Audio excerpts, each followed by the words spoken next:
12 in punto e noi siamo qui in diretta insieme a voi. Buongiorno, ben ritrovati e buon venerdì. Anche oggi vi teniamo compagnia con tanti temi, come sempre sul tavolo, tante le notizie anche di cronaca che vi daremo nel corso di queste 2 ore e mezza di diretta. Naturalmente oggi è il 1° aprile ed è il giorno della svolta. Dopo 2 anni, oltre 2 anni di pandemia, ieri è finito lo stato di emergenza e si torna dunque progressivamente alla normalità da tanti punti di vista. E poi ci sono le conseguenze sulle quali ogni giorno facciamo un focus, le conseguenze che arrivano sul nostro territorio legate alla guerra in Ucraina, dove si continua a combattere. E a proposito di quelle che sono le conseguenze, già oggi si parla di una diminuzione delle forniture di gas verso l'Europa e quindi già si iniziano a sentire quelle che sono le ripercussioni di quello che è stato il decreto firmato dal presidente russo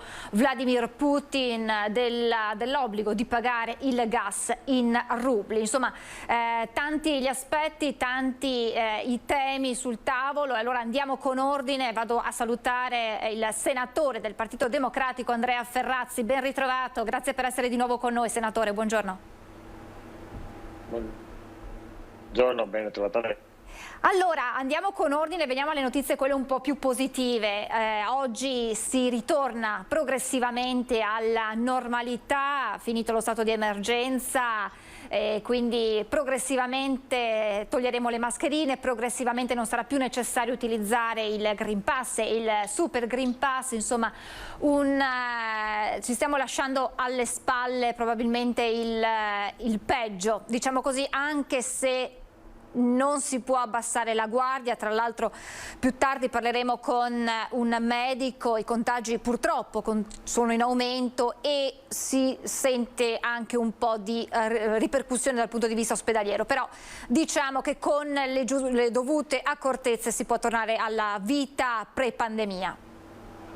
Ma questo è un giorno atteso da tutti, atteso da tempo, è possibile, ci siamo arrivati grazie alle vaccinazioni. La grande campagna che è stata fatta nel corso dei mesi di vaccinazione del nostro paese, che ha portato a oltre l'80% delle persone che si sono vaccinate, ha consentito adesso un'operazione graduale di apertura e voglio ricordare che senza le vaccinazioni non saremmo aperti proprio per nulla, saremmo chiuse con attività economiche in crisi, con posti di lavoro persi e via dicendo.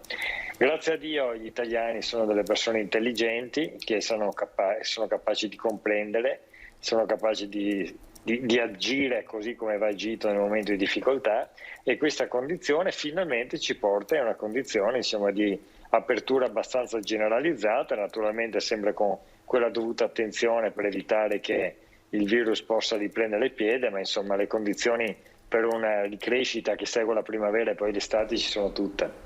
Diciamo che a tirare un sospiro di sollievo sono soprattutto quelle attività, pensiamo a bar e ristoranti, che più di altri hanno pagato lo scotto delle misure restrittive necessarie però per arginare la pandemia, che finalmente possono tornare a lavorare anche con una maggiore serenità, visto che anche i controlli che erano necessari sul Green Pass, Super Green Pass vengono pian piano meno.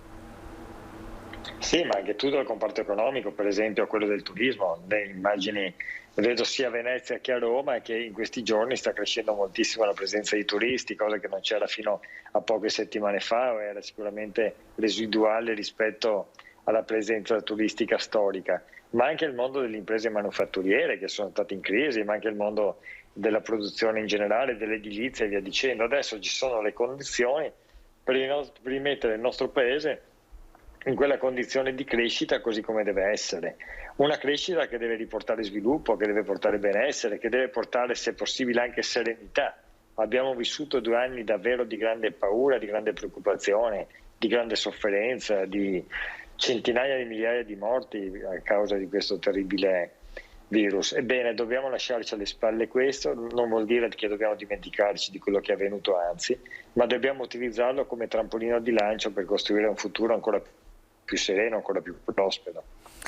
Una serenità che purtroppo in queste settimane è minata da quello che sta accadendo in Ucraina. Lei ha parlato di una ripresa economica che però rischia di essere bloccata proprio dalle conseguenze, da quelle che sono le conseguenze soprattutto legate alle sanzioni che l'Occidente ha applicato nei confronti della Russia, che stanno avendo effetti molto importanti proprio sul nostro sistema produttivo, e da questo punto di vista il governo sta ragionando, sta intervenendo per in qualche modo tamponare quelli che sono questi effetti negativi. Ma non c'è dubbio alcuno che l'aggressione scellerata da parte di Putin nei confronti dell'Ucraina abbia portato tutto il mondo, non solamente l'Occidente, ad un impatto anche economico negativo. Le stime di crescita di tutta l'Eurozona abbiamo dovuto rivederle, perché è evidente che ci sono delle conseguenze pesanti anche per l'economia, per i commerci, che insomma è collegato alla produzione del valore a livello europeo del nostro paese, ma anche a livello appunto extraeuropeo. Quando un capo politico di una nazione così importante assume delle decisioni così scellerate, è del tutto evidente che un mondo così interconnesso tutti ne pagano le conseguenze. Ed è evidente dunque che anche dal punto di vista della crescita del nostro paese c'è un calo del PIL. Non è tanto legato, vede, c'è un calo del PIL, c'è un calo della crescita prevista del PIL nel 2022, non tanto legato, in parte legato anche ovviamente alla diminuzione del commercio con la Russia, che comunque all'interno del prodotto interno lordo nazionale è molto molto relativa, ma legata a una situazione di stabilità generalizzata, per esempio con l'aumento di prezzi, delle forniture dell'energia, con l'aumento dell'incertezza a livello politico internazionale, l'incertezza su quello che avverrà, l'incertezza sul fatto che si possa trovare a breve o no un accordo che possa portare a più Putin. Insomma, sono tutte questioni naturalmente di drammatica presenza. Devo però riconoscere che questo ha dato una grandissima spinta, questa crisi ha dato una grandissima spinta all'Europa in quanto tale, facendo capire ancora una volta che solamente un'Europa unita è in grado di difendere gli interessi del proprio popolo e dei propri cittadini. Solamente un'Italia integrata fortemente in un processo di crescita europea, di integrazione europea, è in grado di difendere i diritti dei propri cittadini e delle proprie imprese, è in grado di creare crescita e prosperità. Su questo mi pare che ci sia, un'ampia convergenza, che anche tutti coloro che erano contro l'Europa, contro l'euro, filo Putin e via dicendo, stanno capendo le baggianate che stavano dicendo e i grandi errori che stavano compiendo. Ora dobbiamo andare avanti con grandissima determinazione in questo contesto, un'Europa forte, competitiva, capace di crescere sulla scala mondiale. Anche se qualcuno si chiede quanto questa compattezza europea si manterrà poi nel tempo, qualcuno la legge come una spinta emotiva di fronte a questa aggressione russa nei confronti dell'Ucraina e quindi una volontà di dimostrare l'Unione Europea in tutti i sensi, però che poi rischierà di essere appunto minata nei prossimi mesi, quando ci auguriamo accada il prima possibile, il conflitto sul terreno finirà e ci si troverà a dover fare i conti con sanzioni, e già c'è qualche divisione sulle ipotetiche nuove sanzioni che vadano a toccare soprattutto il petrolio, quindi già questa unità scricchiola, questa unità europea scricchiola da qualche parte. Beh, però vede, ci sono due elementi che hanno portato a una decisione verso l'integrazione, e sono elementi che saranno stabili anche nei prossimi decenni, non solo nei prossimi anni, e che quindi gioco forza condurranno l'Europa a una condizione di integrazione pena la propria decadenza, la decadenza anche degli stati nazionali e quindi l'impoverimento di tutti. Prima l'elemento abbiamo visto con drammatica forza che o l'Europa costruisce una propria autonomia energetica, oppure dovrà dipendere oggi da Putin, domani dall'Algeria, piuttosto che da altri paesi tipo l'Angola o via dicendo. E allora vede, questa è una richiesta, questa è un'esigenza fondamentale. L'Europa deve costruire una propria politica energetica, ma per farla, per costruirla, deve essere unita politicamente. Se non vogliamo dipendere dal gas di Putin e dalle oscillazioni folli dei prezzi che hanno fatto chiudere imprese e messo in crisi interi comparti economici in queste settimane, è evidente che si deve andare in questa direzione, per cui il tema non è contingente, non è una risposta emotiva, è proprio una questione strutturale per il nostro futuro. E dopodiché c'è la questione militare, cioè c'è la questione, si è visto che purtroppo al mondo ci sono sempre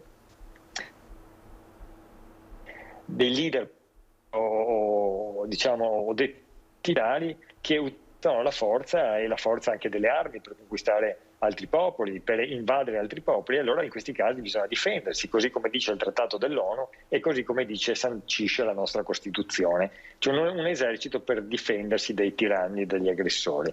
L'Europa ha capito bene che da sola, che i singoli stati non ce la possono fare, e allora bisogna costruire con forza una politica di difesa europea che sarà in grado, tra l'altro, anche di ridurre gli sprechi, di ridurre i doppioni, oltre che garantire naturalmente anche un processo di pace all'interno del continente europeo stesso. Ecco, le ho detto due elementi macrostrutturali che dimostrano in maniera plastica appunto che invece non è una questione emotiva. Chi ragiona di Europa ragiona proprio per il bene dei cittadini in modo proprio prospettico, strutturale sul futuro. Mi aggancio a quello che lei ha appena detto, senatore, in merito a questo 2% del PIL per la difesa, che è insomma un accordo a livello NATO che risale a diversi anni fa. Si dovrebbe raggiungere, questo era quanto previsto, nel 2024. In realtà ieri le parole del ministro Guerini ha placato un po' gli animi all'interno della stessa maggioranza, dicendo che potrà essere dilazionato nel tempo e quindi raggiungere questo 2% per il cosiddetto riarmo entro il 2028, e questo insomma in qualche modo è stato visto come un compromesso per mantenere appunto gli animi tranquilli. E arrivo poi al voto ieri di fiducia proprio al Senato, con questi 214 sì e 35 no per il decreto legge Ucraina, nel quale però non rientra l'aspetto proprio del riarmo, ma si parla degli aiuti nell'accoglienza ai profughi, ai rifugiati ucraini, e poi naturalmente anche quelli che sono gli aiuti dal punto di vista militare all'Ucraina in guerra. Si può parlare di compromesso per quanto riguarda la questione riarmo? Accade nel nostro paese, ci sono i fatti e poi ci sono le chiacchiere politichese che ci girano attorno. Questa settimana non c'era nessun voto al Senato sulla questione del riarmo del 2%, dell'1%, del 1000% e via dicendo. Però se lei legge poi le polemiche politiche e anche il resoconto dei media che seguono naturalmente quello che avviene, sembra che si sia deciso, cioè, non è stato deciso assolutamente nulla, e come lei ha già detto adesso, il decreto votato ieri al Senato non c'entrava assolutamente nulla con le politiche di riarmo, con le percentuali in proporzione al PIL. Io sono rimasto un po' esterrefatto, devo anche dire, dalle posizioni di alcuni leader politici, in particolare di Conte, che ha aperto in questo momento una polemica che sinceramente non c'era.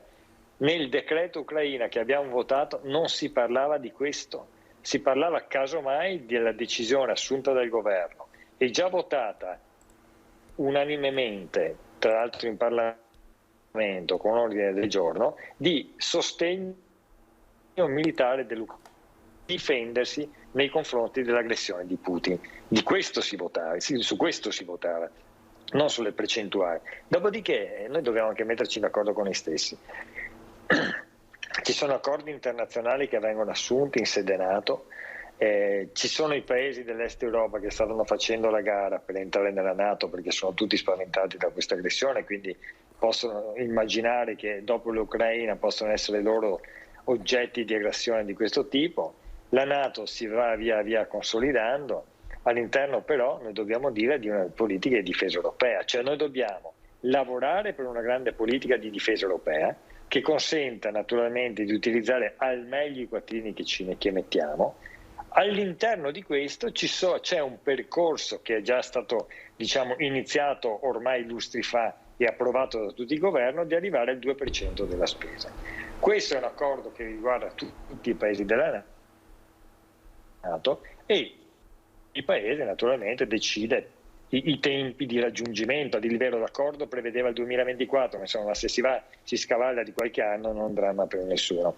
Capendo, e su questo vorrei essere chiaro, che in un mondo ideale la pace la si costruisce senza le armi, cioè nessuno, cioè, togliendo chi specula e chi lavora sulle armi, è del tutto evidente che noi non possiamo costruire politiche di pace attraverso gli armamenti. Noi dobbiamo costruire politiche di pace attraverso la diplomazia, attraverso rapporti amichevoli, attraverso costruzione di ponti, attraverso politiche di integrazione, appunto integrazione europea e via dicendo. Dopodiché purtroppo ci sono anche dei mascalzoni che attaccano, che aggrediscono, che invadono gli altri paesi, esattamente come ci sono dei mascalzoni che per strada, quando tu cammini per la tua famiglia, ti aggrediscono per rubarti il portafoglio e via dicendo. In quel caso lì tu, per difendere tuo figlio, appunto devi difenderti, e così avviene anche per le nazioni. Quindi bisogna trovare un giusto equilibrio, capendo che in questo equilibrio più allarghiamo l'alleanza, più mettiamo all'angolo i paesi mascalzoni.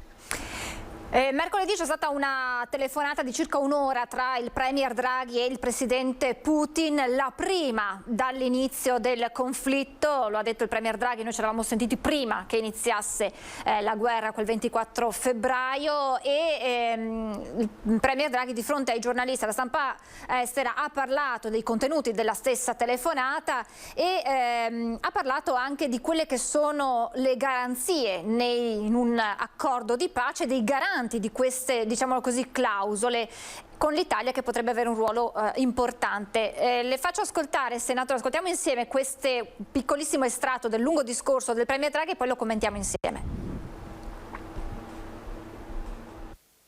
La chiamo perché voglio parlare di pace.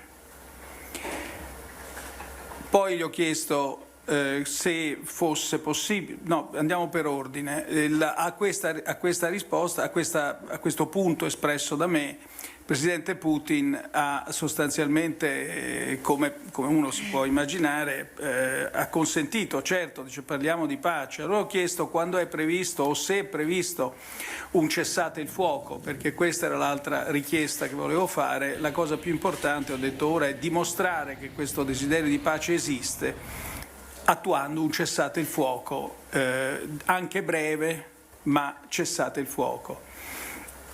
Le condizioni non sono mature. Uno dei punti che il Presidente Putin ha trattato è che a suo avviso ci siano dei piccoli passi avanti nei negoziati e in effetti le posizioni delle due parti su vari argomenti dall'inizio si sono un po' avvicinate. Il contenuto esatto di queste garanzie è ancora presto per definirlo, perché dipenderà evidentemente dal risultato dei negoziati tra Russia e Ucraina. La cosa, diciamo, l'aspetto positivo è che l'Italia è richiesta come garante sia dall'Ucraina sia dalla Russia.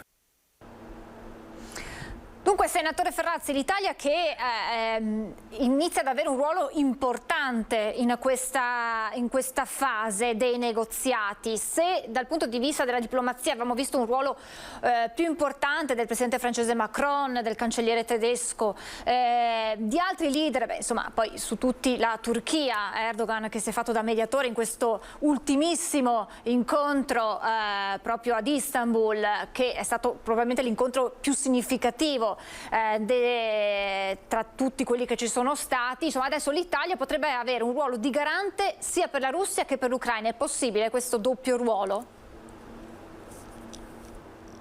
Ma sa, sì, è possibile. È evidente che l'Ucraina chiede di essere difesa, soprattutto dopo un attacco così scellerato da parte di Putin, e vuole una difesa certa, vuole che ci sia la certezza che un domani, nel momento in cui si arrivi a un processo di pace, un Putin si alzi la mattina e mandi i propri carri armati, i propri missili contro il proprio paese, quindi questo chiede il governo di Zelensky, ed è una cosa naturalmente del tutto comprensibile, perché ogni paese sensato a questo punto richiederebbe questo. Lei sa che nella Costituzione ucraina c'è l'entrata nella NATO, cioè per evitare invasioni di questo tipo l'Ucraina chiedeva appunto l'entrata nella NATO, perché la NATO è un processo di difesa comune, cioè se un paese che fa parte dei 30 paesi della NATO viene aggredito da un paese esterno, gli altri 29 paesi intervengono a sua difesa. Il punto dell'entrata della NATO all'Ucraina è un punto molto controverso, è un punto molto, diciamo, di grande tensione internazionale. La stessa Italia si è sempre differenziata rispetto per esempio alle posizioni degli Stati Uniti, che spingevano con gran forza per un ingresso dell'Ucraina nella NATO. L'Italia invece ha sempre ritenuto, secondo me con un certo grado di lungimiranza, che l'Ucraina dovesse essere un paese ponte, in grado di, come dire, realizzare un respiro tra la Russia e i paesi occidentali. E piuttosto l'Italia spingeva e spinge per l'ingresso dell'Ucraina nell'Unione Europea. Ora, se questo percorso di ingresso nell'Unione Europea ci sarà, e noi siamo il paese che sta spingendo più di tutti affinché questo avvenga, è evidente che in questo momento non si può pensare che l'Ucraina entrerà alla NATO. E quindi l'Ucraina chiede però altri sistemi di protezione e di difesa. E mi sembra del tutto evidente, mi sembra del tutto logico, alcuni paesi garantiscono a livello internazionale con impegno proprio che la Russia un domani non possa aggredirla di nuovo. E lo chiede a chi? Lo chiede alle potenze nucleari, quindi lo chiede a tutti i paesi che fanno parte del Consiglio di sicurezza dell'ONU, e lo chiede ad alcuni paesi che sono storicamente fondatori dell'Unione Europea e anche, diciamo, più lungimiranti come il nostro paese. Certamente la richiesta da parte dell'Ucraina e della Russia nei confronti dell'Italia di essere mediatore e di garantire un percorso di pace che duri nel tempo mette il nostro paese in una posizione di prestigio e anche naturalmente di responsabilità. Tra l'altro, insomma, il Premier Draghi e il Presidente Putin si sono lasciati con la promessa di risentirci, quindi di mantenere aperto questo canale diplomatico, ed è fondamentale che in questo momento i canali diplomatici non si chiudano, non si fermino in nessun modo. Le chiedo, prima di passare ad un altro argomento e poi chiudere... Sì, le però chiedo... vede, bisogna capire su questo se Putin vuole la pace, perché se noi avessimo seguito le idee di coloro che l'Ucraina doveva arrendersi, adesso Putin avrebbe occupato tutto il territorio, avrebbe reso servi una quarantina di milioni di ucraini e di ucraine, e a condizione di illiberalità, togliendogli qualsiasi tipo di spazio di libertà. Invece è proprio l'opposizione innanzitutto del popolo ucraino che sta costruendo la propria resistenza, così come fece l'Italia, diciamo, nella seconda guerra mondiale contro i nazifascisti, e dunque una resistenza proprio per la propria libertà. E anche la compattezza del mondo occidentale, dico occidentale, non solo dell'UE, non solamente degli Stati Uniti, ma dico anche dell'Australia, della Corea del Sud, del Giappone e via dicendo, è questa compattezza anche nei confronti appunto di operazioni economiche contro Putin molto forti, e anche dell'invio delle armi per la difesa e la resistenza. Bene, sono queste le condizioni che stanno imponendo a Putin di dover ragionare su un trattato di pace. Se è tutto evidente, avremo Zelensky già morto, il governo soggiogato e un paese interamente conquistato, con grave rischio per tutti i paesi europei a quel punto, perché se Putin capiva che poteva permettersi qualsiasi cosa, allora davvero potevano essere a rischio la Finlandia, la Polonia e via dicendo.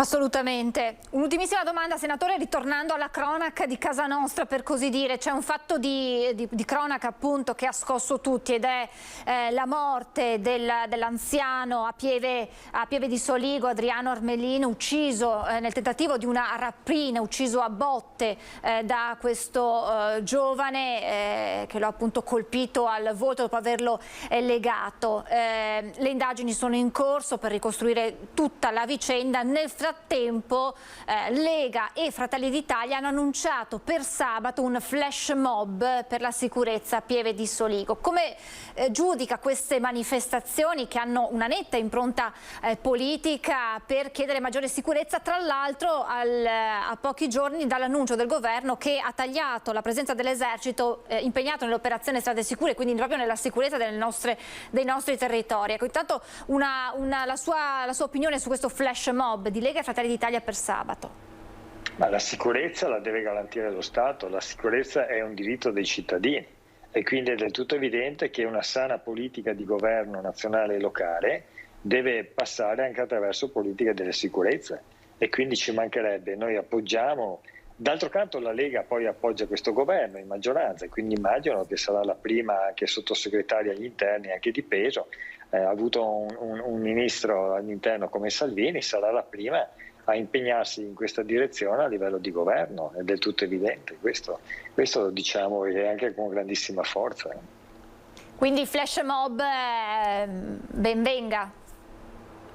Ma non so, ogni forza politica deciderà cosa vuole fare, l'importante è che non si facciano speculazioni politiche anzi a questi fatti efferati. L'importante è che non si rincorrano solamente banderine politiche per accattare qualche voto in più. Ecco, questo sarebbe deleterio, immagino, spero che non sia questo l'intento di chi organizza il flash mob. Dopodiché Fratelli d'Italia è all'opposizione di questo governo, quindi legittimamente manifesta come ritiene. La Lega è al governo, quindi una Lega che è al governo e dopodiché fa i flash mob contro il governo, sì, bisognerebbe chiedere un po' a loro come pensano di uscire da questa situazione, però insomma lo risponderanno loro, ecco.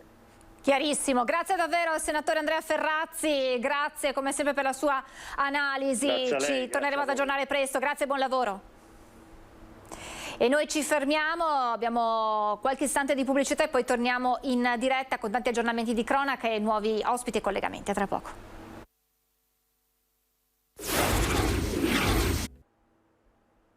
Siamo tornati in diretta, vado subito a salutare l'assessore al commercio del comune di Vicenza, Silvio Giovine. Buongiorno, ben ritrovato assessore. Buongiorno a lei e a tutti i telespettatori.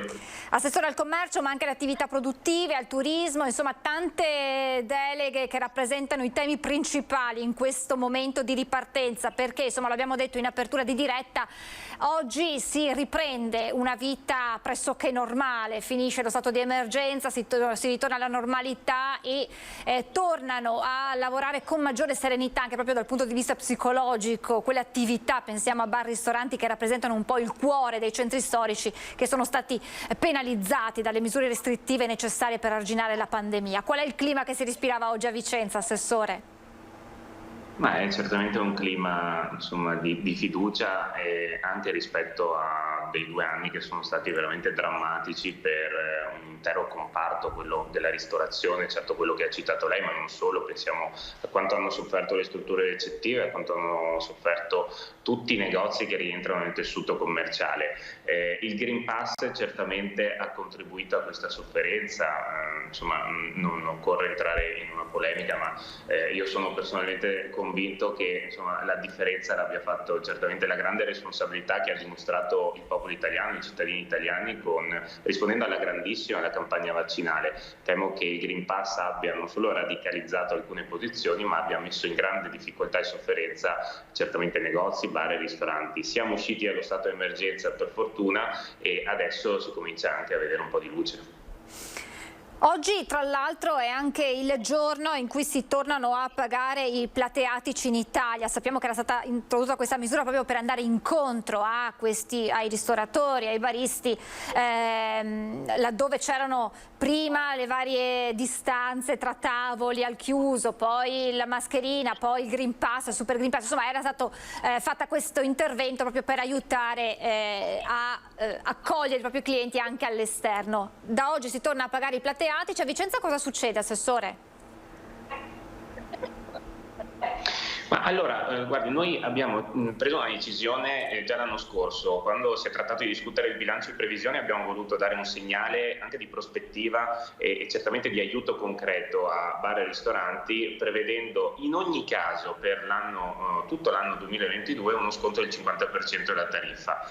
Questo perché si era già ipotizzato un ritorno alla tariffa ordinaria, insomma non ci sarebbe stato un seguito da parte del governo alle esenzioni, e quindi per accompagnare la ripresa, soprattutto nei primi mesi, che chiaramente sono una scommessa per tantissimi gestori di bar e ristoranti che hanno sofferto tantissimo in questi anni, anche per le misure, come dicevamo prima, del Green Pass. Abbiamo voluto dare un segnale di grande sostegno, secondo me è stato molto apprezzato, ma devo dire che sul tema dei piatti attici come amministrazione è anche da prima dell'emergenza pandemica che abbiamo voluto lanciare dei messaggi chiari sia sotto il profilo delle scontistiche sia sotto il profilo della virtuosità di uno strumento che non consente solo a bar e ristoranti di lavorare al migliore delle modalità, ma anche di valorizzare, come nel nostro caso, un centro storico che è patrimonio UNESCO. Devo dire che grazie agli investimenti fatti a tantissimi baristi e ristoratori nonostante il periodo abbiamo creato dei veri e propri salottini sia nel centro storico che nei quartieri, sono stati molto apprezzati dai cittadini e dai turisti. Quindi questo sconto del 50% resta anche adesso che è finito lo stato di emergenza? Ho capito bene? Sì, esattamente, è una decisione che abbiamo preso, è uno sconto che parte proprio da oggi, cioè da oggi per la decisione del governo in tutta Italia si dovrebbe tornare a pagare la tariffa ordinaria. Questo non accadrà a Vicenza, dove baristi e ristoratori potranno godere di questa scontistica importante, insomma per tutto l'anno del 50%. Ci sarà un approccio diverso, Assessore, per quanto riguarda proprio i piatti attici. Lei giustamente ha ricordato essere patrimonio UNESCO, il centro, e quindi sappiamo che c'è un po' questa discussione anche con la sovrintendenza per la creazione di questi piatti attici. Ecco, rimarranno, si andrà ad aggiustare un po' il numero, magari in alcune zone particolari? State ragionando anche in tal senso? Ma assolutamente, con la sovrintendenza per quanto ci riguarda c'è un ragionamento aperto anche per la definizione di un protocollo che possa cristallizzare tutta una serie di requisiti che magari noi di fatto già applichiamo. Però è evidente che insomma, ci sono alcune realtà in Italia dove c'è stato veramente un via libera a qualsiasi tipo di situazioni, e in una vicinanza di un centro storico piuttosto che di un sito museale è evidente che questo non può accadere, perché comunque c'è un tema di decoro e anche di rispetto dei patrimoni che va assolutamente seguito. Noi abbiamo voluto anche durante l'emergenza pandemica, ci è costato del lavoro perché facevamo una commissione al giorno, comunque far rispettare determinati requisiti, e devo dire che bar e ristoratori hanno risposto alla grandissima, anche investendo in strutture che sono impattanti sul piano economico. Quindi noi il via libera non l'abbiamo mai dato, abbiamo sempre cercato di accompagnare degli ampliamenti che però rientrassero in quelle peculiarità che giustamente la sovrintendenza chiede ai territori. Quindi diciamo che si potrebbe un po' rivedere quella che era la mappa nel corso dell'emergenza, proprio legata ai piatti attici in qualche modo. Sì, anche se io mi auguro che la sensibilità che si è mostrata poi possa andare avanti. Ripeto, il piatti attico è stato certamente funzionale per evitare degli assembramenti o al fine del contenimento del contagio, però è altrettanto vero che ci ha messo nelle condizioni di entrare in una dinamica di valorizzazione, di vedere le piazze anche rivitalizzate. Guardate, noi a Vicenza l'abbiamo utilizzato anche con delle decisioni forti, abbiamo pedonalizzato delle strade, abbiamo recuperato delle aree che erano invece oggetto di degrado, quindi è stato uno strumento assolutamente virtuoso, e quindi io mi auguro che questo tipo di decisione, di sensibilità possa andare avanti, certamente prendendo in considerazione tutte le prescrizioni che ci daranno le sovrintendenze. Assessore, abbiamo parlato della fine dello stato di emergenza che dà ossigeno a tutte queste attività che però, come se non ci fosse mai fine, ora devono fare i conti con tutto quello che sono i rincari, dalle materie prime al caro energia, gas, e quindi una sofferenza che rischia di prolungarsi nel tempo. Sì, questa è la vera emergenza, e devo dire che dispiace che il governo non abbia ancora messo in atto delle misure forti, perché stiamo parlando di bollette che aumentano fino al 150%, di famiglie che escono da 2 anni di grande difficoltà, di una ripresa che viene messa seriamente a rischio, complice anche le grandi incertezze che derivano poi dalla situazione internazionale. Non si capisce per quale motivo non si possa intervenire subito, per esempio sull'IVA. Ricordiamo che se aumentano le le bollette, aumentano anche gli introiti dello Stato sotto il profilo dell'IVA, e io mi auguro che quantomeno un abbattimento dell'IVA possa essere un segnale immediato e anche che contribuisca alla serenità di, ripeto, famiglie, commercianti, in generale tutto il nostro tessuto socio-economico, che altrimenti rischierebbe veramente di, altro che ripresa, dover affrontare l'ennesima emergenza. Rischiamo che questi rincari vadano ad influire anche sulla sopravvivenza di alcune attività del centro storico. Noi abbiamo fatto nei giorni scorsi con la nostra redazione dei piccoli reportage, abbiamo visto, ma questo è un po' quello che accade in tanti centri storici, non possiamo negarlo, quindi di vetrine che si svuotano, serrande che si abbassano, negozi che restano chiusi, cartelli affittasi, vendesi, e rischiamo che questo, poi ce ne sono altri che aprono naturalmente, però rischiamo che questi rincari vadano ad influire negativamente sulla sopravvivenza di queste attività che sono, lo ripeto, il cuore dei centri storici.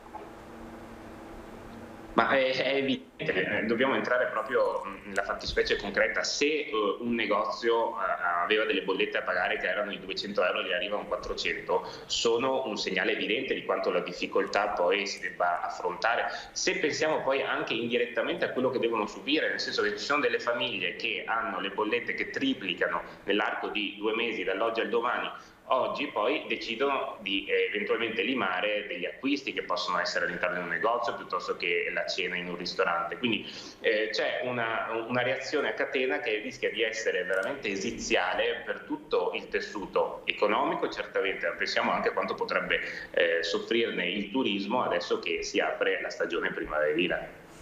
I comuni hanno le mani legate da questo punto di vista, c'è poco spazio di manovra per aiutare le attività di fronte a queste problematiche. Io devo dire che i comuni hanno, i sindaci in modo particolare, in questi 2 anni stanno veramente facendo i salti mortali.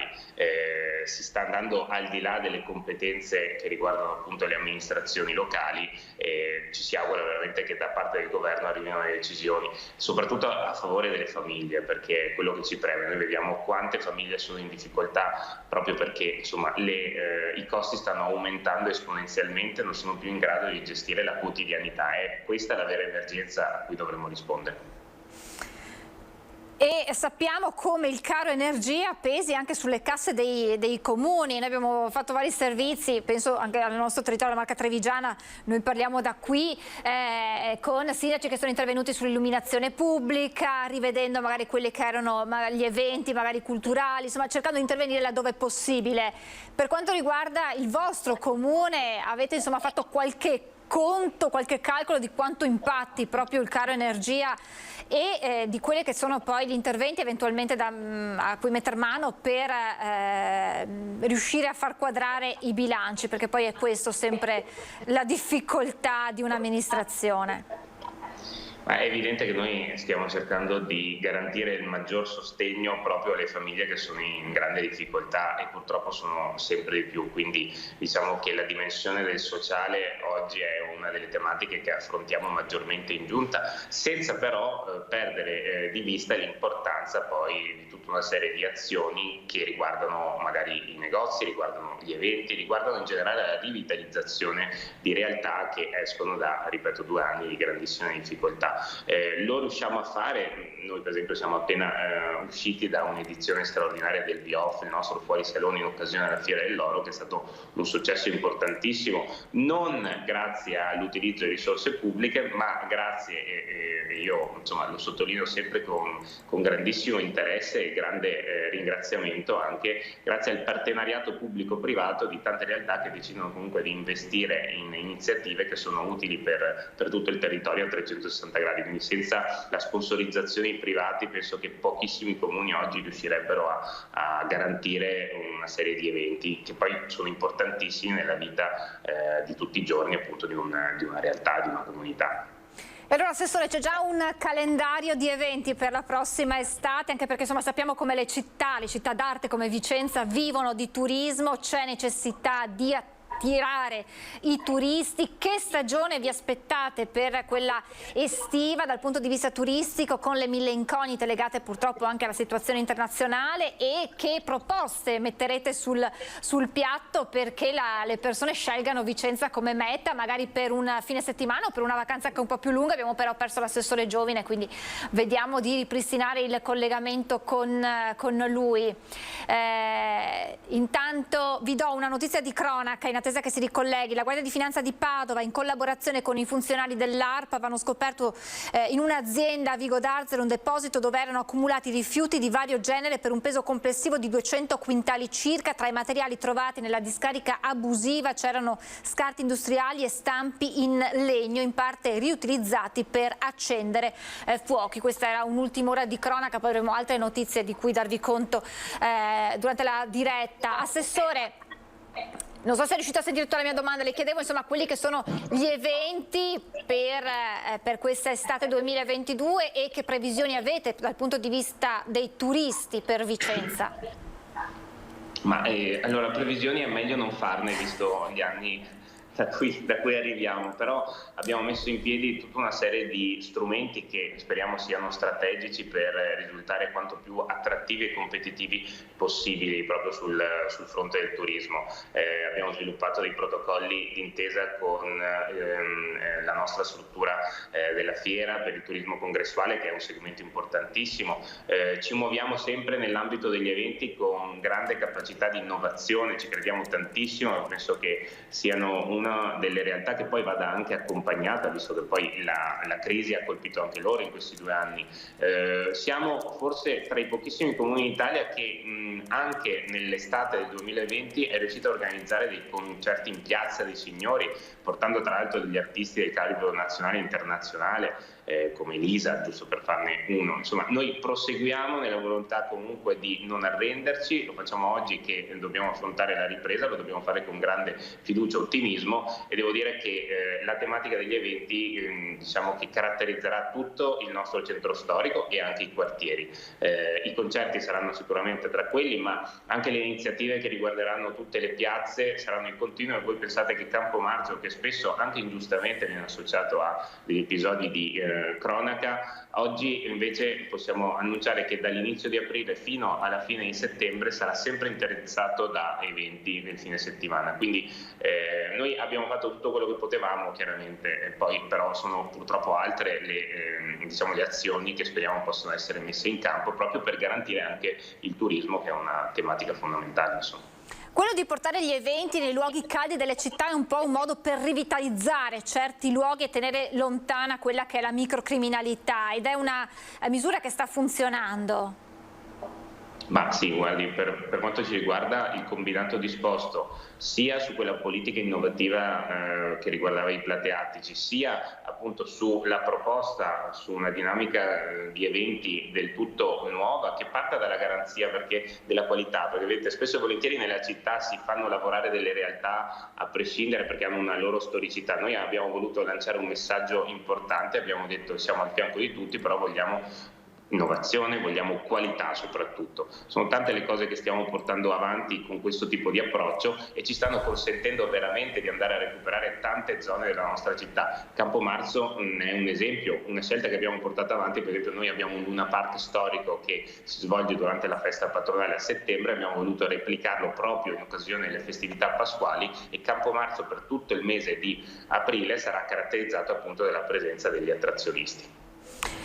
Grazie davvero Assessore, grazie per questa fotografia sulla città di Vicenza. Torneremo ad aggiornarci, anche perché insomma la Pasqua è alle porte, quindi se non è possibile fare previsioni a lungo termine per l'estate, però insomma qualche idea su come andrà la Pasqua ce l'avete? Ma guarda, noi siamo una città d'arte che per fortuna ha tenuto anche durante l'anno scorso, insomma, che era un anno di grandissima incertezza, quindi speriamo di poter cominciare a vedere dei segnali positivi da questo punto di vista, anche in termini di presenze e arrivi sul nostro territorio, perché io penso che tutto il comparto del turismo oggi abbia bisogno di una grandissima iniezione di fiducia. Complice la situazione internazionale che non aiuta, abbiamo ancora più bisogno anche di risorse da investire sul territorio. Grazie all'assessore Silvio Giovine, assessore al Comune di Vicenza. Torneremo ad aggiornarci anche con lei molto presto. Grazie davvero e buon lavoro, assessore. Grazie infinite a voi, un saluto a tutti. Buona giornata. E allora vi parlavo di una serie di aggiornamenti di cronaca, legandoci a quello che è stato il tema trattato anche ad inizio puntata con il senatore Ferrazzi. La guerra in Ucraina. È morto il 46enne di Portogruaro, Edi Ongaro, ucciso in battaglia nelle scorse ore. Da giugno 2015 aveva lasciato il veneziano e il Veneto per andare a combattere con le milizie filorusse in Donbass. Penso che finché ci sarà aria nel mio corpo, finché il sangue scorrerà, io credo che da qui non uscirò mai. Credo che la mia scelta è quella di restare qui. Il suo nome di battaglia, Bozambo, era preso a prestito da uno storico partigiano della Resistenza. E proprio di resistenza antifascista parlava Edi Ongaro. La sua guerra è durata quasi 7 anni, fino a quando una bomba a mano lanciata nella trincea dove si trovava, in un villaggio a nord di Donetsk, non l'ha ucciso a 46 anni. In queste ore Ongaro è pianto dal collettivo Stella Rossa Nord-Est, dai social vicino al Partito Comunista, dagli amici più stretti, dalla famiglia. La sua scelta di lasciare Giussago di Portogruaro ed entrare nelle milizie separatiste del Donbass nel giugno 2015, periodo al quale risale questa testimonianza video. Con molto orgoglio, molto onore posso dire di essere parte della Prizrak, di questo battaglione internazionalista, tra i quali mi sento già dal primo momento, mi sento fra compagni e compagni. Si era arruolato nella brigata Prizrak, composta soprattutto da foreign fighter. Per i filorussi era diventato una specie di eroe nella battaglia contro il governo di Kiev e a fianco di tutti i civili neorussi che, scriveva sui social, hanno visto l'inferno in terra. Questo è il nostro giorno, aveva scritto quando Vladimir Putin aveva firmato in diretta TV il decreto con cui la Russia riconosceva l'indipendenza dall'Ucraina delle repubbliche del Donbass. Una vita complicata prima della partenza, disoccupato, era rimasto coinvolto in una aggressione a un barista e a un carabiniere di Portogruaro. Risolti i problemi con la giustizia, la scelta di andare a combattere, che lo aveva reso di fatto un foreign fighter, fuori legge, in Italia. In ogni stato, in ogni parte del globo c'è qualche minoranza, qualche piccola etnia, popolo che viene calpestata e allora tocca reagire. Rispetto verso se stessi, verso gli altri. E questo, secondo me, deve portare molte persone, soprattutto chi, come me, era in condizioni deplorevoli, scandalose, per uno Stato che si dice civile, lo ripeto, civile tra virgolette. Io dico a questa gente, se potete, venite qua. E ha parlato con le agenzie di stampa lo zio di Edi Ongaro, Rino Ongaro, zio paterno. Speriamo che la salma possa rientrare in Italia e che i funerali si possano svolgere qui in paese, ha detto lo zio. Non abbiamo avuto altre notizie. Ho sentito mio fratello Sergio questa mattina e anche lui sta attendendo qualche informazione ulteriore. Ci hanno soltanto confermato le tragiche circostanze in cui mio nipote ha trovato la morte. Non sentivamo Edi da parecchio tempo, ma le sue condizioni ci venivano puntualmente riferite dal fratello Mirko, che manteneva un costante contatto telefonico. Non ho giudizi da esprimere su questa sua scelta. Si trovava lì da 7 anni, ha concluso lo zio di Edi Ongaro, e dunque aveva maturato sue convinzioni sulle quali non entro. E poi una notizia di cronaca che arriva da Trieste con la squadra mobile che sta conducendo un'importante operazione antidroga finalizzata alla cattura di 9 soggetti, tutti destinatari di misure cautelari personali emesse dal GIP del locale tribunale, in quanto ritenuti in concorso tra loro responsabili di delitti in materia di stupefacenti. L'attività di ricerca e cattura dei destinatari della misura custodiale, che vede l'impiego di oltre 60 uomini della polizia, sta avvenendo in collaborazione con i colleghi delle squadre mobili di Venezia, Padova, Treviso, Pavia e Rovigo, nelle cui circoscrizioni sono attualmente domiciliati alcuni dei catturandi, nonché con i reparti cinofili. Ebbene, un aggiornamento ci porta a dire che tra gli arresti sono stati eseguiti uno nel veneziano e uno nel padovano. Poi se avremo maggiori dettagli ve li forniremo nel corso della nostra edizione. tensione e c'è amarezza in casa Reyer dopo la vicenda che ha visto coinvolto uno dei giocatori della squadra orogranata, Sanders, che l'abbiamo raccontato ieri, si trovava alla guida della sua auto con la quale ha percorso oltre 30 km in contromano lungo la A27 prima di essere fermato nel Trevigiano da una pattuglia della polizia stradale. Fortunatamente nessuno è rimasto ferito e ora la squadra potrebbe prendere delle decisioni in merito al futuro del suo giocatore. Sono ore decisive in casa orogranata per il destino di Victor Sanders, il giocatore che mercoledì notte ha corso per 40 km in contromano lungo l'autostrada 27, mettendo in grave pericolo la sua incolumità, ma soprattutto quella di chi suo malgrado l'ha incrociato nel percorso. Sottoposto all'alcol test, Sanders è risultato positivo con un tasso alcolemico superiore di 4 volte a quello consentito e ha rifiutato il test per la droga, venendo così denunciato per guida in stato di ebbrezza e sotto stupefacenti. In auto aveva anche della marijuana. Dura la condanna della società che si è sentita tradita nei valori fondanti. Prima dei giocatori vengono scelti gli uomini, ha detto la dirigenza. Non è la prima volta che Sanders si rende protagonista di episodi sopra le righe a livello comportamentale.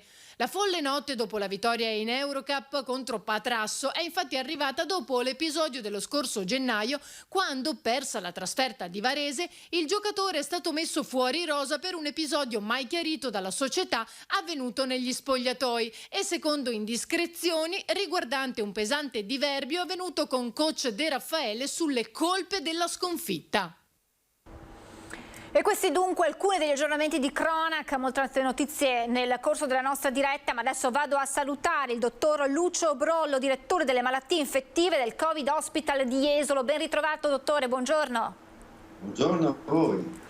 Allora dottore, finisce lo stato di emergenza, tutti tirano un sospiro di sollievo, il peggio dicono è passato, però insomma i dati che ci arrivano anche oggi, c'è il consueto osservatorio dell'Istituto Superiore di Sanità, tanto sollievo non c'è, nel senso che insomma i dati in qualche modo preoccupano, perché Omicron 2 abbiamo capito essere una variante assolutamente contagiosa, crescono dunque i contagi.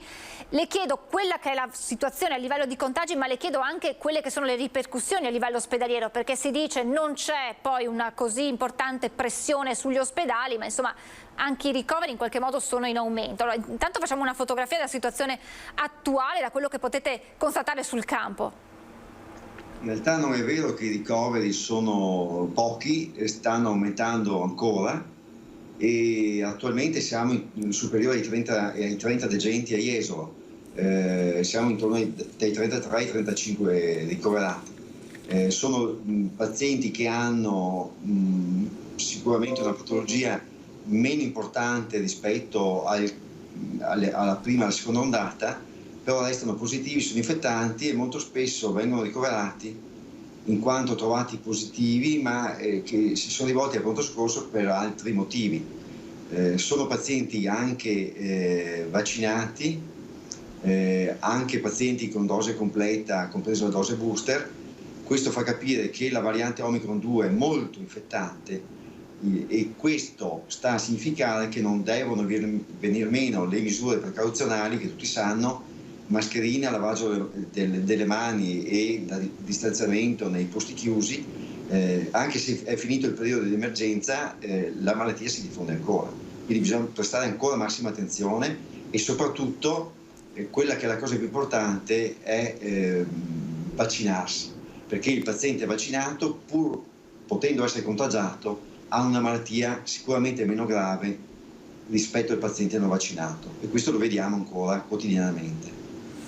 Quindi, facendo ordine, dottore, mi sembra di capire che si tratta soprattutto dei cosiddetti Covid per caso, cioè si scopre la positività in seguito al tampone che viene effettuato al momento del ricovero, ma per altre patologie, per altri motivi.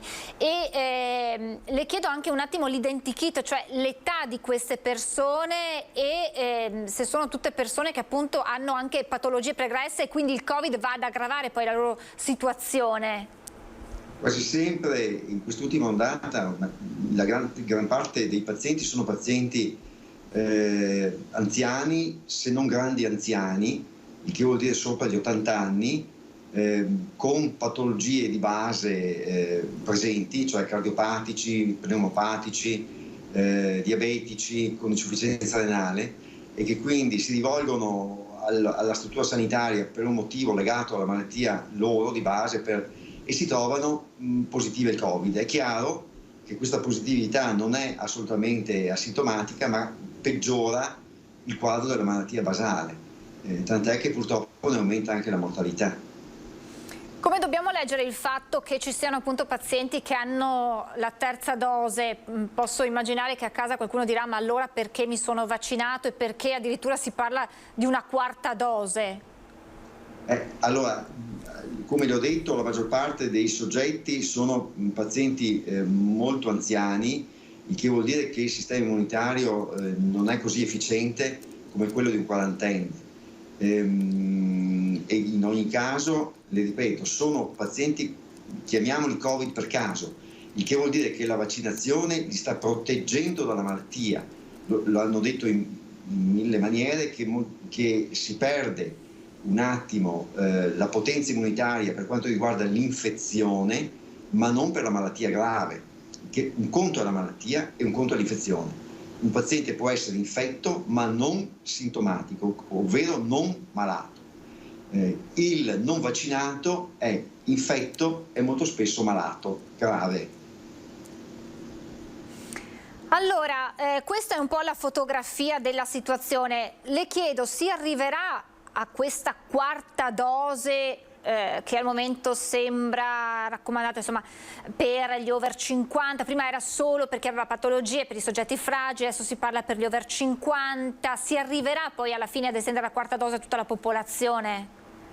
Ma da quanto si capisce dagli studi effettuati e soprattutto dall'esperienza israeliana, dove è stata iniziata la quarta dose alcuni mesi fa, si è visto che la quarta dose in questo momento non aumenta di molto il sistema immunitario, per cui la quarta dose andrà fatta a tempo debito, verosimilmente nella stagione autunnale, e quindi dovremmo verosimilmente imparare a usare il vaccino anti-Covid come usiamo il vaccino antinfluenzale. Quasi come tutti i virus, l'immunità data dai vaccini non è perenne, ma va rinforzata periodicamente, che può essere ogni 10 anni nel tetano, mentre che è un altro germe, oppure come l'influenza ogni anno. Quindi le vaccinazioni non coprono a vita, ma coprono per periodi particolari, non sono eterne.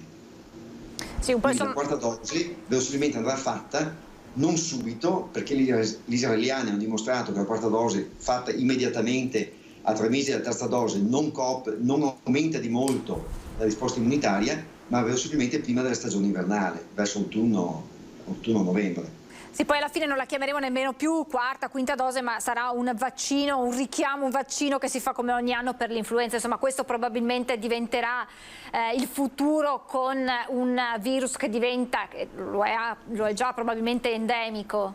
Esatto. Dottore, questo è il futuro. E questo sarà appunto il futuro, cioè l'idea di sconfiggere, di cancellare il Covid per sempre dalla nostra vita è impossibile. Cioè, abbiamo capito che dovremo conviverci, e con tutte le varianti che arriveranno poi, perché inevitabilmente cambierà anche. Ai dati attuali sembra impossibile, fermo restando che non emergano altre varianti. Quindi quello che possiamo capire al momento è un fatto di convivere con questo virus in maniera pacifica. Molti hanno detto che al virus conviene essere meno aggressivo, e di solito le varianti sono sempre meno aggressive, come abbiamo dimostrato. Le varianti anche in questo caso sono meno aggressive, anche se più infettanti. Quindi abbiamo varianti più infettanti ma meno aggressive rispetto alla variante originale di Wuhan. Quindi verosimilmente il futuro è un convivere con un virus come è convivere con il virus dell'influenza. Però con l'importanza della vaccinazione, nel senso che senza il vaccino non saremmo arrivati a questa situazione sicuramente. Certo, se in questo momento stiamo convivendo è grazie alla potenza del vaccino, che ci ha preservato dalla malattia, anche se non ci salva tutti quanti dall'infezione. Considerate che noi, personale sanitario, siamo tutti i giorni a contatto con i pazienti positivi, siamo tutti vaccinati e usando le dovute precauzioni e i sistemi di protezione individuali, per fortuna riusciamo a gestire la cosa con una certa tranquillità. Diciamo che poi l'avvicinarsi alla stagione estiva, alle temperature calde, ci ha insegnato in questi 2 anni che poi la situazione va via via migliorando. Questa insomma è anche la speranza che il caldo porti ad una situazione di maggior tranquillità anche di fronte ad una Omicron 2 che abbiamo capito essere particolarmente contagiosa. Questa possiamo... È la previsione. Perché viviamo all'aperto, quindi si riducono le condizioni di contagio. Con il freddo, al di là della più facile trasmissione degli agenti virali con il freddo, ma c'è la questione fondamentale che viviamo in ambienti chiusi dove si ha contatto con molte persone. D'estate viviamo più spesso fuori, quindi la vicinanza con le altre persone è meno importante. Quindi è più difficile contrarre un virus che si trasmette a distanza di un paio di metri, diciamo. Dottore, per quanto riguarda invece i più giovani, i più piccoli, c'era stato un allarme in qualche modo, mi passi il termine, forse troppo forte, di un'incidenza tra i più piccoli, che poi anche la popolazione che è meno vaccinata, perché insomma purtroppo la percentuale è rimasta molto bassa di bambini nella fascia insomma 5-12 anni vaccinati. Vedete un incremento, cioè l'Omicron 2 come si comporta con i più piccoli? Sicuramente c'è un aumento dei contagi, sappiamo tutti che i bambini più piccoli hanno malattie meno gravi, questo non vuol dire che tutti hanno malattie meno gravi, la maggior parte ha forme asintomatiche, però purtroppo queste forme asintomatiche fanno sì che il bambino senza nessun disturbo porti l'infezione in casa e quindi possa contagiare persone più a rischio. I bambini piccoli di solito non si ammalano di forme gravi, salvo eccezioni, perché ci sono, in questa malattia sappiamo che esiste un danno diretto causato dal virus, ma anche un danno legato al nostro sistema immunitario. Quindi a volte la risposta eccessiva o non corretta del nostro sistema immunitario causa dei danni, cioè causa una sorta di malattia autoimmunitaria per cui il sistema immune va a colpire le nostre cellule nel tentativo di eliminare il virus e ci provoca dei danni. Non è una cosa sconosciuta, è sempre esistita. Le malattie autoimmuni sono molto spesso legate a un'infezione virale e sono la conseguenza di una risposta esagerata dell'organismo verso le componenti dell'organismo stesso. Diciamo che in questa fase di convivenza adesso quello che forse più preoccupa è il cosiddetto long covid, cioè quelli che sono gli effetti del virus una volta che la malattia è passata, una volta che ci si è negativizzati, ma si riportano delle ferite che hanno bisogno di guarigioni in tempi anche più o meno lunghi. Intanto cerchiamo di inquadrare quanto questo long covid è diffuso. Il long covid, la maggior parte delle persone per fortuna guarisce a distanza di 2-4 settimane dopo un'infezione da covid. Esiste però una certa percentuale di persone che è variabile, 5, 10, 15% dei casi, che portano dei sintomi oltre 2 mesi dall'infezione. Questi sintomi possono essere, diciamo, banali, no? Per i pazienti non sono banali. Quindi una stanchezza fuori misura, una cefalea, cioè mal di testa, una incapacità a svolgere le normali attività quotidiane,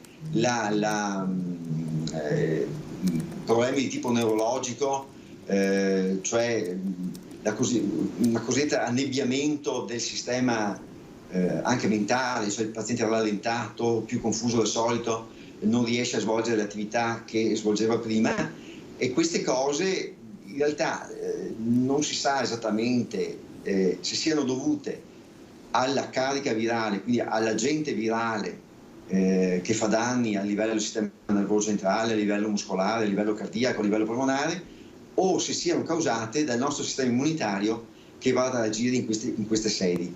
Per cui un paziente che in realtà sono generalmente quelli che hanno avuto una malattia più importante, ma non tutti dicono che sia così, però sembra collegato a una malattia più importante, C'è chi ha avuto ospedalizzazione per una polmonite che ha richiesto magari una ventilazione con ossigeno invasiva, eccetera. Questi pazienti portano una sequela a lungo termine di affanno respiratorio, di stanchezza al minimo movimento, come le dicevo, dolori muscolari, dolori ossei, mal di testa, oltre 2 mesi. Non c'è una cura specifica, cioè non c'è che esiste la pastiglietta che ci risolve il problema, però il paziente va studiato, va capito, va fatta eventualmente della fisioterapia, va seguito in ambiente specialistico per capire quali sequele ha causato questo virus. Cioè in forme più o meno gravi, però la vita viene in qualche modo condizionata, perché anche questo stato confusionale che spesso abbiamo sentito testimoniato da chi appunto ha avuto il Covid in qualche modo non permette una vita normale, tanto più se magari si ha un'attività lavorativa che chiede una particolare concentrazione, ma anche pensiamo a chi studia. Quindi anche se può apparire come un sintomo, un problema tutto sommato non così grave, però ha le sue ripercussioni sulla vita quotidiana. Certo, non è un problema che magari metti a rischio la vita, però metti a rischio la funzione. La cosiddetta brain fog, cioè la nebbia mentale, il paziente non riesce più a svolgere, magari un soggetto che aveva un'attività lavorativa che richiedeva concentrazione, non riesce più a svolgere la propria attività perché ha questo annebbiamento del sensorio. Le ripeto, sono situazioni che vanno seguite in ambiente neurologico, anche psicologico, perché non è chiara né la natura né la conseguenza, cioè l'esito finale. Di solito entro i 6 mesi scompaiono, però è un problema. Cioè, un soggetto che ha un'attività lavorativa, un soggetto attivo che deve stare 6 mesi fermo, insomma, è un problema sia per il soggetto che dal punto di vista sociale. Sono stati creati proprio degli ambulatori di riabilitazione per questi soggetti? Certo, stiamo creando degli ambulatori che si occupano del long Covid, che sono degli ambulatori multispecialistici in cui c'è l'internista, l'infettivologo, il neurologo, il fisiatra, lo psicologo, perché questi soggetti hanno bisogno di un approccio multidisciplinare. Non è che una sola specialità basti a risolvere la cosa, vanno visti nella globalità del problema. Ci sono anche casi di long Covid in soggetti che hanno avuto la malattia in forma più lieve o magari anche addirittura paucisintomatica? Certo. Le dicevo, molto spesso si ha nei pazienti che hanno avuto malattia più seria, però anche si è verificata anche in pazienti con malattia molto poco severa, cioè banale, o addirittura cioè quasi asintomatici. Il problema è venuto dopo. Cioè una volta negativizzati hanno avuto il problema della sintomatologia, soprattutto l'affanno respiratorio, cioè non riescono più a fare le scale come facevano prima, non riescono ad andare in bicicletta, non riescono a concentrarsi. Questo è un problema abbastanza comune. Succede, perdoni la domanda da non addetta ai lavori, ma che c'è chi scopre di aver avuto il Covid proprio perché arriva con dei sintomi del genere? Sì, cioè nel senso, le intende che ha il Covid o ha avuto... No, magari un paziente che arriva manifestando questi sintomi e approfondendo si scopre che poi magari o ha avuto il Covid, magari facendo, non lo so, fa dei prelievi sierologici, un prelievo di sangue, e si dimostra che il paziente che ha la presenza di anticorpi anti-Covid e questo soggetto non si era mai accorto di aver avuto l'infezione. Certo, può esistere. Probabilmente questo è un aspetto del Covid che ancora si deve approfondire, di cui si sa ancora poco del long Covid. E poi c'è anche l'aspetto legato ai più piccoli, con le sindromi altri tipo, che per i bambini si parla di conseguenze diverse, giusto dottore? Certo, ma considera che questa è un'infezione, una malattia nuova, cioè una malattia che è data 2 anni, quindi è una malattia da scoprire, perché cioè noi sappiamo è nata nel gennaio 2020 e siamo nel 2022, quindi è un'infezione, una malattia che ha 2 anni di storia, quindi stiamo scoprendo mese per mese o giorno per giorno delle situazioni diverse. il bambino che è svogliato, il bambino che è iperagitato, cioè ogni situazione può essere, ripeto, può avere delle conseguenze diverse da soggetto a soggetto, perché nessuno di noi è uguale all'altro. Quindi in un contesto il virus agisce in un certo sistema e causa un certo tipo di danni, e in altri contesti dà dei sintomi totalmente diversi. Ripeto, il sistema immunitario è fondamentale sia nella protezione ma anche nel causare delle situazioni diverse, cioè nel causare dei sintomi e delle sequele dopo l'infezione. Tutto questo, dottore, è un modo per dire, se ce ne fosse ancora bisogno, di quanto sia importante anche in questa fase mantenere alta l'attenzione, quindi la prudenza, la responsabilità, e anche se toglieremo le mascherine, però magari in situazioni particolari comunque continuare ad indossarle, insomma tutte quelle norme che lei prima ricordava all'inizio sono fondamentali, ed è anche importante magari chi era ancora incerto, insomma, che si avvicini alle vaccinazioni. Vediamo come le prime dosi ormai siano veramente molto molto basse, e questo, e anche magari completare il ciclo vaccinale con le dose booster. Quello che è importante, anche se adesso ci sono delle cure per il Covid, perché rispetto a 2 anni fa adesso abbiamo tante cure, abbiamo gli anticorpi monoclonali, abbiamo gli antivirali, ma non si sostituiscono al vaccino, cioè il vaccino fa prevenzione primaria, gli antivirali o gli anticorpi monoclonali curano una malattia. Per cui da quello che abbiamo detto fino adesso, quello che è importante è non ammalarsi e non contrarre l'infezione, e siccome l'unica arma che abbiamo valida è il vaccino, è importante non vaccinarsi, e anche una volta vaccinati non bisogna perdere le abitudini alla mascherina, all'igiene, al distanziamento sociale, perché anche se legalmente è finita l'emergenza, dal punto di vista sanitario il virus esiste ancora, per cui il virus, al virus non interessa molto la legge italiana, la legge tedesca o europea, il virus si diffonde. Per cui quello che noi dobbiamo fare, al di là della legge, al di là di quello che ci dice il governante, è mantenere un corretto approccio con le mascherine eccetera, per non contrarre la malattia, perché siccome non sappiamo, abbiamo detto malattia recente, non sappiamo cosa succederà fra 4-5 anni, fondamentale, cioè è meglio non contrarlo, è chiaro. Anche perché insomma abbiamo visto come queste piccole ma importanti norme di sicurezza della mascherina, l'igienizzazione, ci preservano anche da altre malattie, non solo dal Covid. Abbiamo visto come anche le sindromi influenzali si siano limitate, ma anche quelle parainfluenzali, proprio con queste accortezze. Certo, l'anno scorso, quando avevamo più attenzione a queste norme, l'influenza è sparita, non c'è stato nessun caso di influenza. Quest'anno che stiamo un po' tutti allentando queste norme di sicurezza, queste norme di igiene, l'influenza sta tornando fuori, sono stati dei cluster influenzali anche adesso, il che vuol dire che quelle mascherine, il corretto uso delle mascherine ci ha preservato da altre malattie, non solo dal Covid, ma dall'influenza e da tante altre malattie infettive. Se noi togliamo tutte queste barriere meccaniche ai virus, oltre al Covid corriamo il rischio di prendere altre malattie, e la storia dice, cioè la medicina dice, che contrarre influenza e Covid insieme aumenta la mortalità di 2,5 volte. Quindi è sempre la mascherina è sempre efficace per tutelarci di fronte a malattie anche severe, soprattutto le persone deboli. Assolutamente, per i soggetti fragili. Grazie davvero, dottore, per questa sua analisi, grazie davvero anche per queste sue considerazioni finali. Grazie al dottor Lucio Brollo, direttore delle malattie infettive del Covid Hospital di Jesolo. Grazie dottore, torneremo ad aggiornarci presto con lei. Buon lavoro.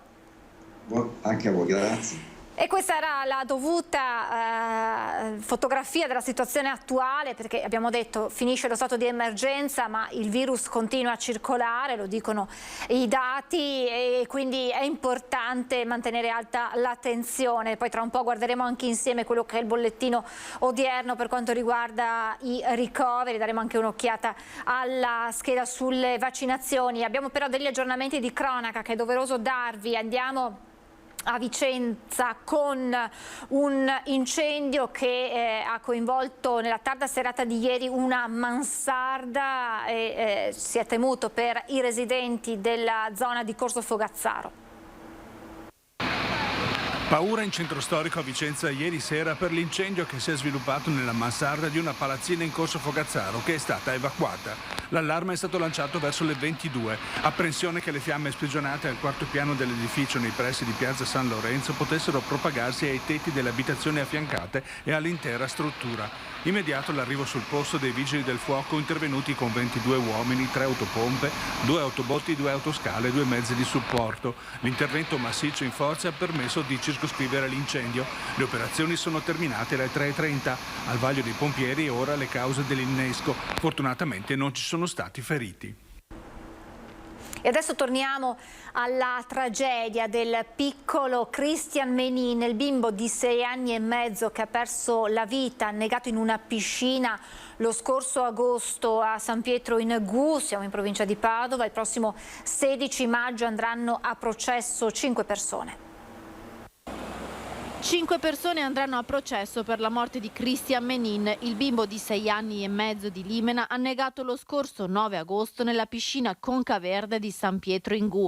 La procura ha chiesto il processo per i 2 genitori del bambino, per la titolare della struttura e per 2 bagnini della sorveglianza dell'area dove è annegato il piccolo Christian. L'udienza preliminare è stata fissata per il prossimo 16 maggio. Secondo il pubblico ministero che ha rinviato a giudizio i 5, il bambino sarebbe sfuggito al controllo dei genitori e dei 2 bagnini. L'indagine ha ricostruito i momenti drammatici di quel giorno. I soccorsi sarebbero arrivati dopo 5 minuti, un tempo molto lungo nel quale Christian è rimasto sott'acqua. Per tutti e 5 l'accusa è di omicidio colposo. La tragedia del piccolo Christian è avvenuta il 9 agosto del 2021. Intorno all'ora di pranzo il bimbo si è allontanato dai genitori dicendo che andava a giocare con un amico e poi è stato visto dalla bagnina con la testa sott'acqua. Per l'accusa, i genitori sapevano che il figlio non sapeva nuotare e lo hanno lasciato solo vicino alla piscina profonda 110 cm senza braccioli o salvagente. I 2 bagnini invece non avrebbero vigilato in modo accurato l'area e la titolare dell'impianto non avrebbe predisposto i segnali di pericolo profondità nello spazio d'acqua dove è annegato il bambino. E nel Trevigiano continuano le ricerche di Antonella Bortolato, la 67enne di Silea, scomparsa ieri dopo essersi allontanata da casa e non vi ha fatto più ritorno. Nella serata sono arrivate ai carabinieri almeno un paio di segnalazioni, ma purtroppo le verifiche hanno dato esito negativo. Ancora nessuna traccia di Antonella Bortolato, 67 anni di Silea, la donna che ieri si è allontanata da casa senza fare più ritorno. A denunciarne la scomparsa il marito, che ha allertato le forze dell'ordine. Immediatamente è scattato il protocollo della prefettura, le ricerche si sono indirizzate nella zona di Silea e dintorni, battuta in particolare la zona della Restera, ma la 67enne non è stata trovata. La donna indossava scarpe basse e un giubbotto scuro. Quello rosso che vedete nella foto è stato rinvenuto nell'armadio. Sul posto le forze dell'ordine, i vigili del fuoco e diversi operatori. Chiunque l'abbia vista è invitato a contattare i carabinieri. Ogni dettaglio in questa fase può essere utile. Questi dunque gli aggiornamenti per quanto riguarda questa scomparsa e adesso invece con la cronaca ci spostiamo a Vicenza, gli scontri tra tifosi nel dopo partita a Monza. Il questore ha deciso severi provvedimenti per i soggetti ritenuti più violenti. 9 DASPO, con provvedimenti che vanno dai 3 ai 5 anni, hanno raggiunto 9 tifosi violenti che sono stati identificati negli scontri allo stadio di Monza il 12 marzo scorso in occasione della partita con il Vicenza nel campionato di calcio di Serie B. I provvedimenti decisi dal questore Marco Odorisio hanno colpito anche 4 tifosi vicentini. Sono stati riconosciuti nelle immagini girate dagli agenti della Digos, mentre cercavano di separare le frange più violente armate di spranghe e bastoni. Ne abbiamo parlato prima anche con il senatore Ferrazzi, il tema sicurezza con il governo che ha deciso di ridurre la presenza dell'esercito impegnato nell'operazione Strade Sicure. È un problema per il controllo della criminalità e il contenimento del degrado anche a Vicenza. Suona l'allarme sicurezza e suona forte. Il governo riduce i militari impegnati nell'operazione Strade Sicure, come se oggi strade, quartieri, parchi delle città italiane fossero sicurissimi e quindi l'impegno dello Stato possa venire meno o comunque essere diminuito senza tanti preavvisi. È il ministro dell'Interno, Luciana Lamorgese, a comunicarlo e contestualmente a fare il punto sull'approdo dei migranti in Italia. Nel 2021 dal Mediterraneo ne sono arrivati 6.701. Ora è chiaro che se non c'è un sistema capace di dare una risposta convincente e di prospettiva alle migliaia di profughi approdati coi barconi, alcuni inevitabilmente finiranno ai margini e in una città come Vicenza non è la prima volta che vengono trovati immigrati senza i requisiti per restare in Italia che passano il tempo a Campomarzo. Proprio Campomarzo, dove si concentrano, anzi a questo punto si concentravano, i pattugliamenti dei militari impegnati nell'operazione Strade Sicure. Il governo ha stabilito l'eliminazione del servizio dei militari davanti alla stazione di Vicenza, un controllo importante nella zona di Campomarzo. Tutti i vicentini sanno quanto importante sia la presenza dei militari ai fini della sicurezza per spostarle in altre zone d'Italia, verosimilmente ai confini del paese dove purtroppo c'è l'emergenza ucraina da gestire, però non possiamo dimenticare che Vicenza ha bisogno di controllo del territorio, ha le polizie sotto organico e dobbiamo avere quindi la possibilità di dare una risposta ai nostri concittadini. Il servizio Strade Sicure a Vicenza vedeva impegnate 12 unità militari che adesso il governo porterà via dalla città, senza tanti complimenti e senza un preavviso nemmeno al sindaco, che ora si trova di punto in bianco a riorganizzare i pattugliamenti nei parchi, nelle piazze, nelle strade forse sicure, forse non ancora. E allora portare via i militari è discutibile anche per il metodo. Il metodo, soprattutto in poche ore l'avviso e soprattutto il merito, cioè togliere a Vicenza, Verona, Treviso tanti militari porta un danno importante, soprattutto per i vicentini che chiedono di percepire, chiedono una sicurezza reale a tutti gli effetti. E quindi è importante che si ritorni presto, finita l'emergenza, a ripristinare il servizio. Nel frattempo ci organizzeremo con il lavoro attraverso il questore, attraverso la prefettura, per dei servizi mirati che vadano a compensare questa assenza e lavoreremo nei prossimi giorni per essere operativi in pochissime ore. Quella è la situazione di Vicenza. A Treviso si rischia di perdere un contingente di 15 militari appunto dell'operazione Strade Sicure, erano destinati ad importanti attività di contrasto alla criminalità. Come detto, vista la situazione in Ucraina e i relativi allarmi, saranno destinati ai servizi di vigilanza dei cosiddetti siti sensibili. Una situazione inaccettabile, dice il sindaco di Treviso nonché presidente ANCI Veneto Mario Conte, che aggiunge il nostro territorio è penalizzato. È un grande rammarico, io spero che il governo riveda questa decisione che tra l'altro entrerà in vigore proprio a partire da domani. Sono stati tagliati e abbassati nel numero la presenza dei militari in tutte le città venete, 2 in modo particolare sono state addirittura azzerate perché Treviso e Vicenza sono passati da 15 unità a 0, significa perdere il presidio della zona della stazione che è una di quelle zone un po' più sensibili e significa allentare da un punto di vista della sicurezza in un periodo dove i cittadini ci chiedono maggiore sicurezza. Quindi l'appello che faccio al governo è quello di rivedere la distribuzione delle forze perché non è giusto che ci sia un taglio in questo modo e soprattutto non è giusto che ci siano delle città che vengono completamente escluse da questo tipo di servizio che ha dato dei risultati importanti nel tempo. Il Consiglio dei Ministri ha fissato per il 12 giugno l'Election Day, si voterà per il referendum sulla giustizia ma anche per il rinnovo delle amministrazioni comunali. In Veneto sono 86, tra le sfide principali quella Verona, Padova e Belluno.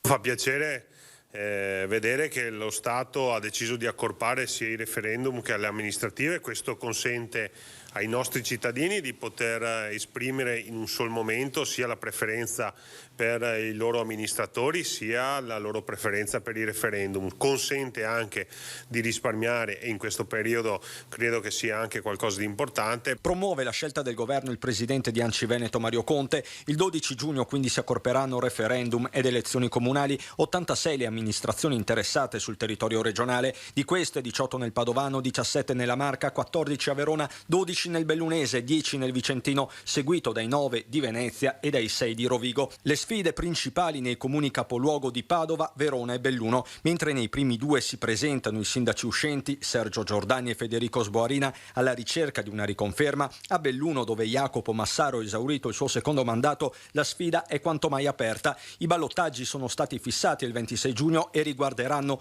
oltre alle città capoluogo di provincia, anche tutti i centri sopra i 15.000 abitanti, nell'eventualità in cui nessuno dei candidati superi il 50% più uno dei consensi. Si tratta di Feltre, Abano Terme, Vigonza, Jesolo e Tiene. A poco più di 5.000 abitanti Cortina d'Ampezzo, dove però si eleggerà il sindaco che dovrà traghettare la regina alle Olimpiadi 2026. L'Election Day, particolare non da poco, non andrà a influire sul regolare andamento delle elezioni scolastiche che termineranno l'8 giugno. Quanto ai referendum, i quesiti saranno 5, quelli ammessi dalla Corte Costituzionale a febbraio, la riforma del CSM, l'abolizione della legge Severino, i limiti agli abusi della custodia cautelare, la separazione delle funzioni dei magistrati e la loro equa valutazione. L'appello che faccio è quello di andare a votare, di fidarsi degli amministratori, in particolar modo di quelli locali, che hanno sempre dimostrato presenza, responsabilità, sensibilità nei confronti delle comunità e che oggi vengono chiamati a esprimere o il rinnovo o il cambiamento.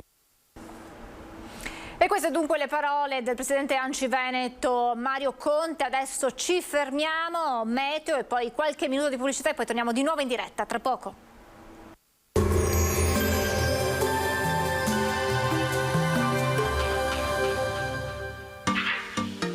Tremonti, attrezzature e materiale per saldatura professionale a Montebelluna. Bentrovati al meteo. Inizio di aprile nuvoloso e piovoso e anche il clima risentirà di questa circolazione instabile che interessa l'Italia. Vediamo dunque il dettaglio della giornata di venerdì.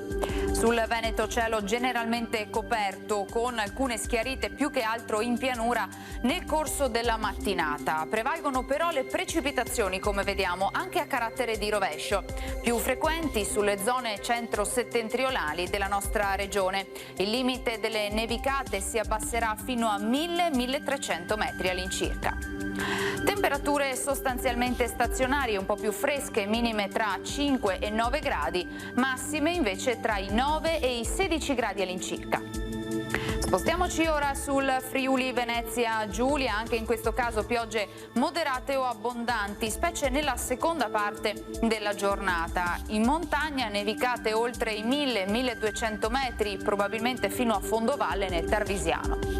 Temperature minime tra 5 e 8 gradi, massime sugli 11-14 gradi. Infine diamo uno sguardo alla situazione del Trentino Alto Adige. Anche qui le precipitazioni saranno piuttosto frequenti. Limite della neve a tratti sotto i 1000 metri sui settori settentrionali. Temperature minime intorno ai 3-4 gradi, massime sui 12 gradi all'incirca. Dal meteo per ora è tutto, vi auguro un buon proseguimento in compagnia di Antenna 3.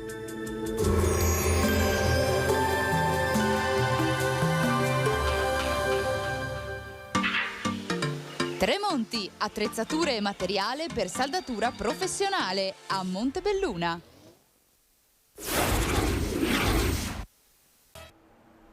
Rieccoci in diretta per aprire una nuova finestra sul mondo del divertimento, ma un mondo che vede un importante impatto a livello anche economico, come addetti ai lavori, come numero di realtà presenti sul nostro territorio, ed è quello dei parchi permanenti. E saluto il neoeletto presidente dell'Associazione Parchi Permanenti Italiani, Luciano Pareschi. Buongiorno e innanzitutto complimenti.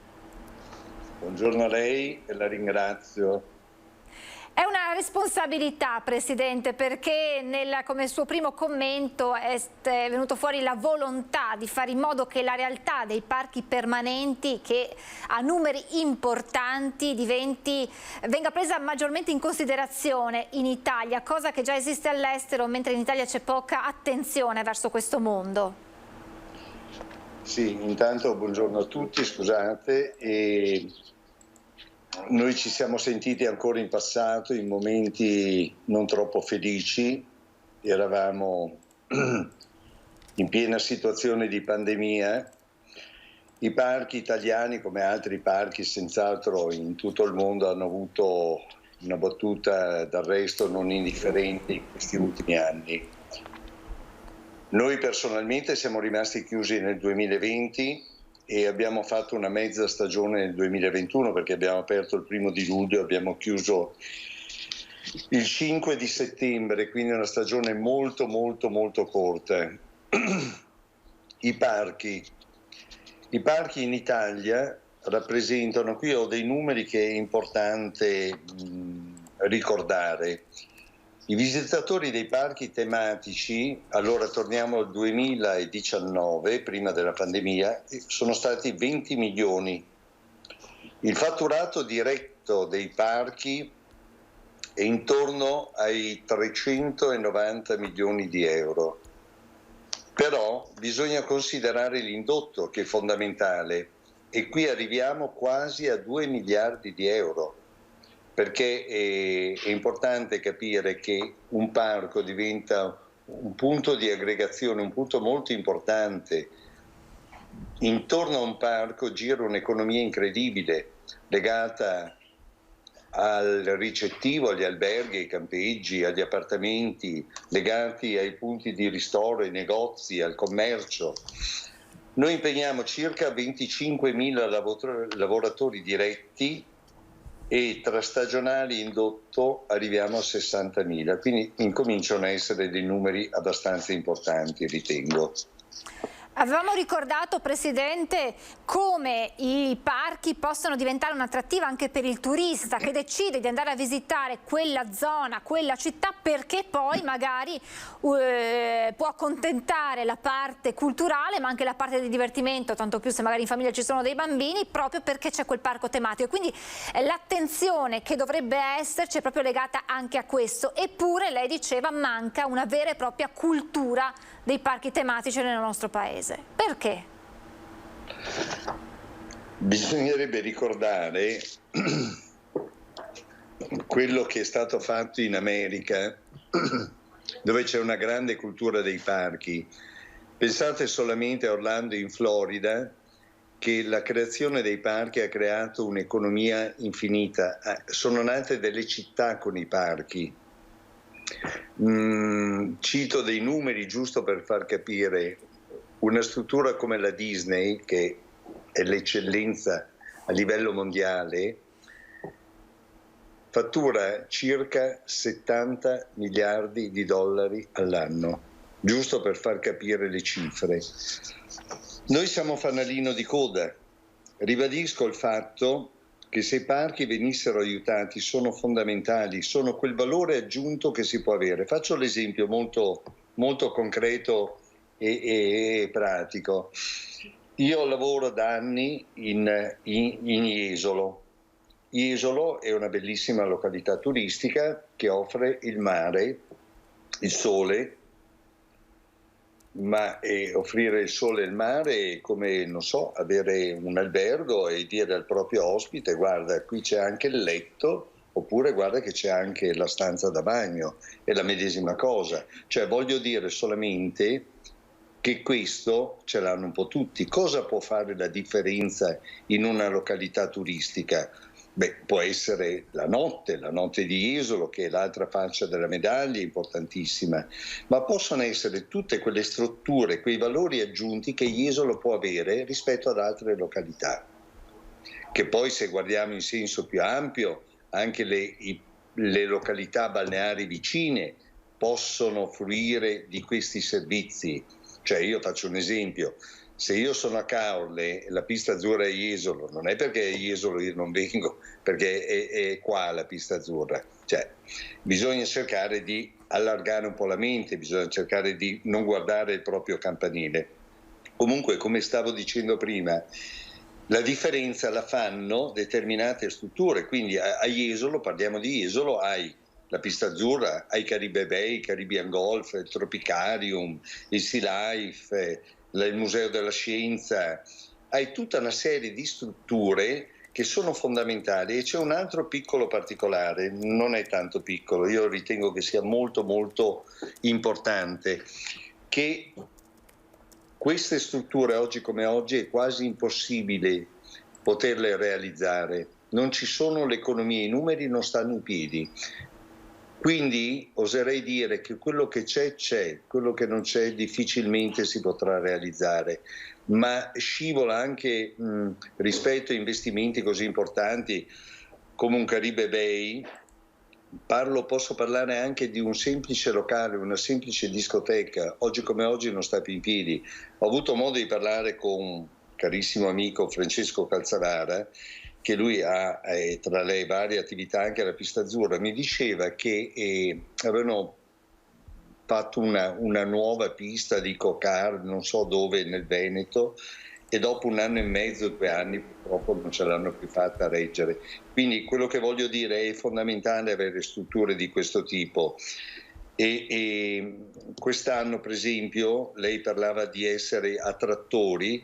Abbiamo creato un'iniziativa a Jesolo molto interessante con 7-8 strutture, quindi al di là delle aziende che ho elencato prima, si parla anche della biciclettata in laguna, del trasporto da Jesolo e fino a Venezia passando per la laguna. Quindi sono 8 le attività che si legano a questo discorso, dove la città di Jesolo, almeno una gran parte delle strutture ricettive, regalerà gratuitamente il biglietto ai bambini sotto il 1,40 m. Quindi vieni a fare tutta una serie di experience gratuite che vengono offerte grazie al Consorzio di Promozione Turistica di Jesolo, di cui io faccio parte, e in collaborazione con l'amministrazione comunale. Presidente, veniamo alla situazione attuale. Se da un lato la situazione sanitaria migliora e quindi lo stato di emergenza finisce, quindi si prospetta da questo punto di vista un miglioramento e quindi anche un diverso approccio che ci sarà per la prossima estate ma anche nei prossimi mesi proprio per queste realtà, dall'altra sono realtà che dovranno fare i conti come tutti con i rincari dell'energia, rincari delle materie prime, insomma una serie di aumenti che pesano anche sulle vostre realtà. Beh, questo è indubbio, questa è una cosa che purtroppo dalla famiglia all'azienda, la piccola, media o grande azienda pesa su tutti. Pensi che a livello di corrente elettrica, solo per quello noi qui abbiamo un consumo che va intorno ai 1300-1400 kW, quindi lascio solo lei immaginare, al di là degli aumenti su tutto quello che riguarda il discorso dei materiali, dei prodotti, diventa difficile anche reperire i materiali, oltre a pagarli cari. E c'è stato un piccolo adeguamento da parte nostra dei prezzi, un piccolo ritocco, ma anche noi cerchiamo di capire anche la difficoltà delle famiglie a poter passare una giornata in un parco, perché purtroppo molti fanno fatica oggi come oggi, anche per l'indispensabile, non solo per magari qualche divertimento. Quindi stiamo cercando di fare delle promozioni mirate in bassa stagione per cercare anche di incrementare chiaramente il nostro lavoro, ma anche aiutare delle famiglie a potersi permettere una giornata di vacanze in un parco. C'è una cosa che intendevo sottolineare. Noi come parchi sta nel nostro DNA dover continuamente investire. Noi siamo obbligati, alcune strutture, non so, sul ricettivo, sul commerciale, si possono permettere anche lunghi periodi, poi dipende dall'imprenditore, lunghi periodi senza fare investimenti. Noi praticamente ogni anno siamo costretti a investire. E qui devo dire una cosa, devo spezzare una lancia a favore della Regione Veneto. Ultimamente mi sto confrontando anche soprattutto col Presidente Zaia per quello che riguarda un discorso di trovare delle soluzioni, delle possibilità di poterci aiutare nel fare continuamente investimenti. E ci sono determinati meccanismi che adesso la Regione Veneto sta mettendo a punto.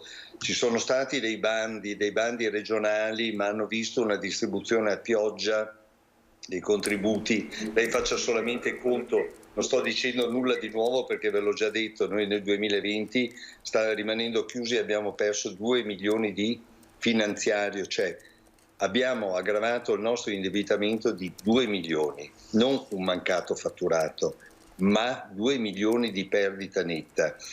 E sul bando, quello del commercio, purtroppo sono arrivati 1.300 euro, poi sono altre cose di questo tipo, c'erano dei bandi nazionali, alcune regioni hanno distribuito con più attenzione, altre regioni con meno attenzione, adesso sembra che ci sia un altro bando, ma la cosa interessante è incominciare a ragionare con la Regione Veneto. Io spero di fare un copia e incolla, se questo funziona, come presidente dell'associazione anche sulle altre regioni.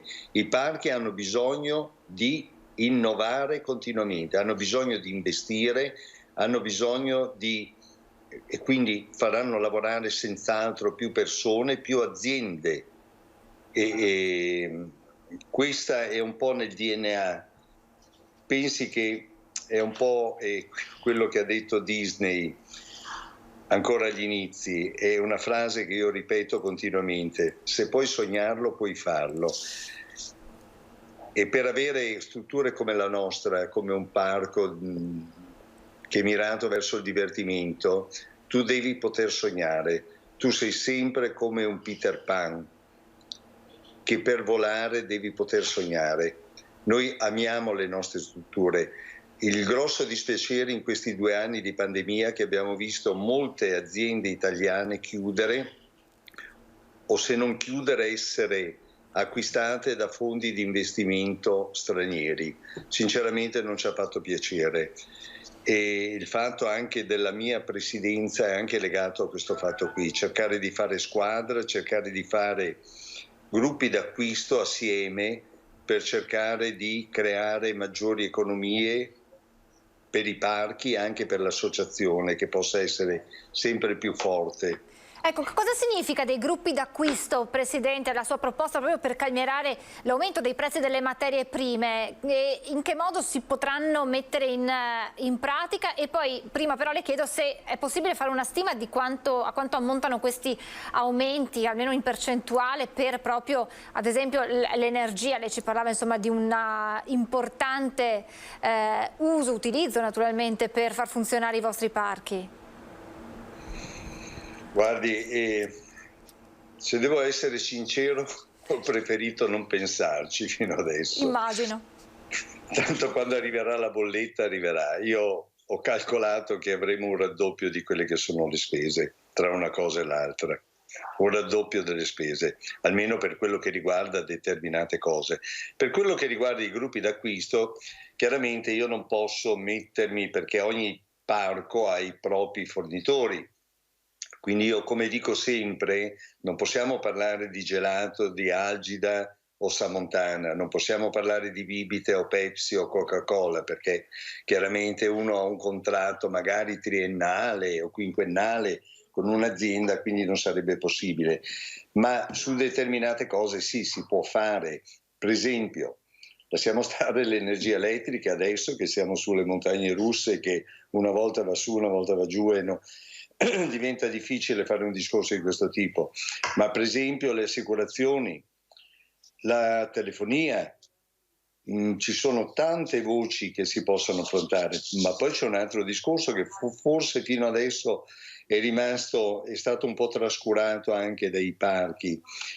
Mettendoci assieme diventiamo molto importanti. Noi siamo un media importante. Quando io dico che i parchi tematici nel 2019 hanno fatto 20 milioni di visitatori, siamo un media con 20 milioni di contatti, quindi i numeri potrebbero essere interessanti, numeri che potrebbero, come ho detto prima, essere distribuiti a favore dei parchi e a favore anche dell'associazione, una piccola parte, in modo che possa crescere sempre di più. C'è un altro nodo all'orizzonte, che è quello del reperimento di forze lavoro, di persone che possano lavorare all'interno delle vostre strutture, soprattutto nella stagione più importante che è quella estiva. Allora io sento levarsi un grido di dolore da più parti, come diceva qualcuno. Sento i miei amici albergatori, i ristoratori che fanno fatica a trovare personale. Noi tra poco incominciamo, noi arriviamo sulle 220 persone.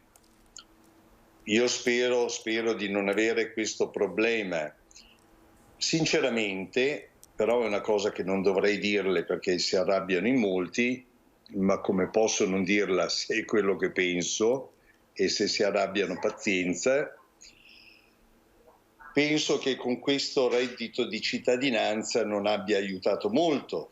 Io sento, a me non è mai successo, ma ho già sentito alcuni miei colleghi dei parchi che, avendo parchi non acquatici che hanno una stagione molto ristretta, ma parchi meccanici o tematici o faunistici, che la loro apertura è in primavera, si sono sentiti dire, io riporto pari pari quello che mi hanno riferito, che erano anche disposti alcuni ad andare a lavorare, magari in nero, perché non volevano perdere il reddito di cittadinanza.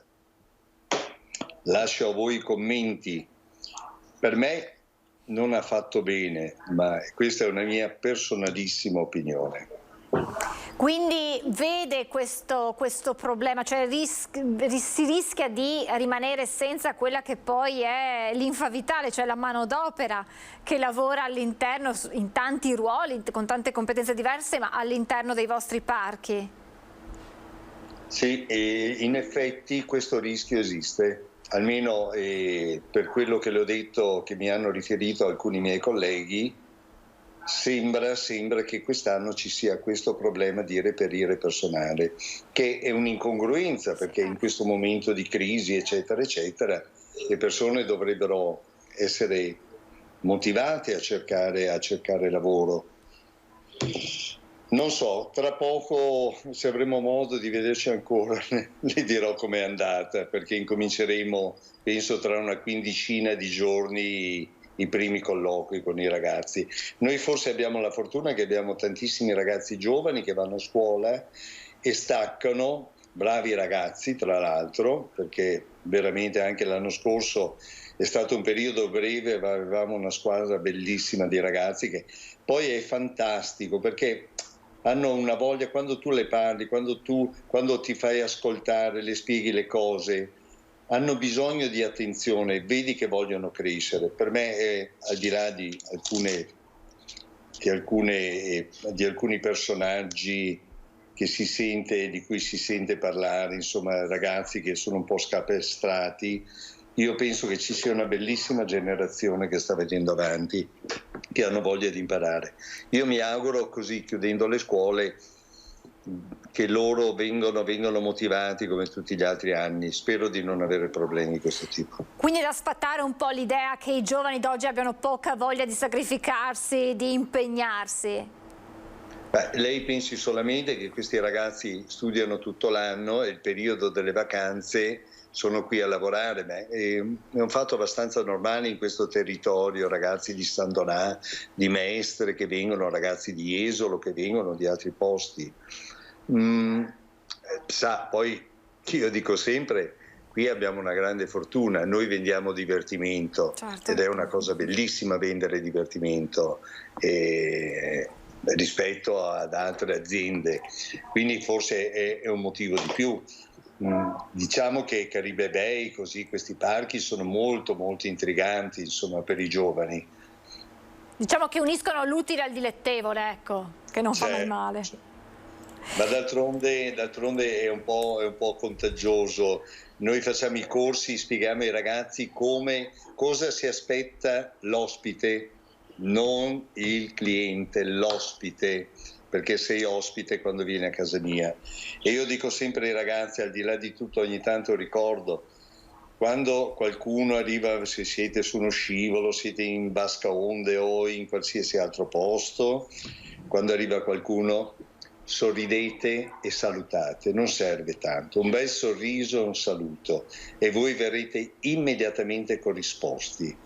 E questo è fantastico, perché le 8 ore che farete qua, le 7-8 ore, vi passeranno in un battibaleno.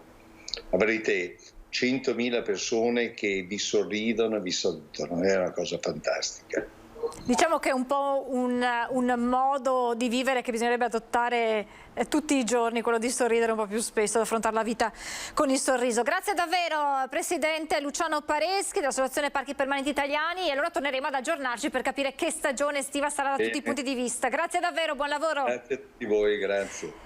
E questa era un'altra finestra, siamo insomma, la stagione estiva la stiamo guardando, sembra lontana ma in realtà si sta avvicinando, e quindi quello dei parchi permanenti è e abbiamo capito anche dai numeri che ci ha dato il Presidente Pareschi, è una realtà che pesa molto sull'economia di un territorio, una realtà che va attenzionata particolarmente. Ho degli aggiornamenti di cronaca da darvi ancora, e allora la polizia polacca ha arrestato in Polonia un cittadino accusato di essere l'autore di una rapina in una casa, rapina commessa nel bellunese a Seren del Grappa nel novembre del 2011. In quella circostanza una donna fu aggredita nella sua abitazione, percossa, immobilizzata, riportando lesioni per le quali furono necessarie le cure ospedaliere. Le successive indagini dei carabinieri e polizia portarono ad identificare il sospettato in un 32enne nei confronti del quale fu emessa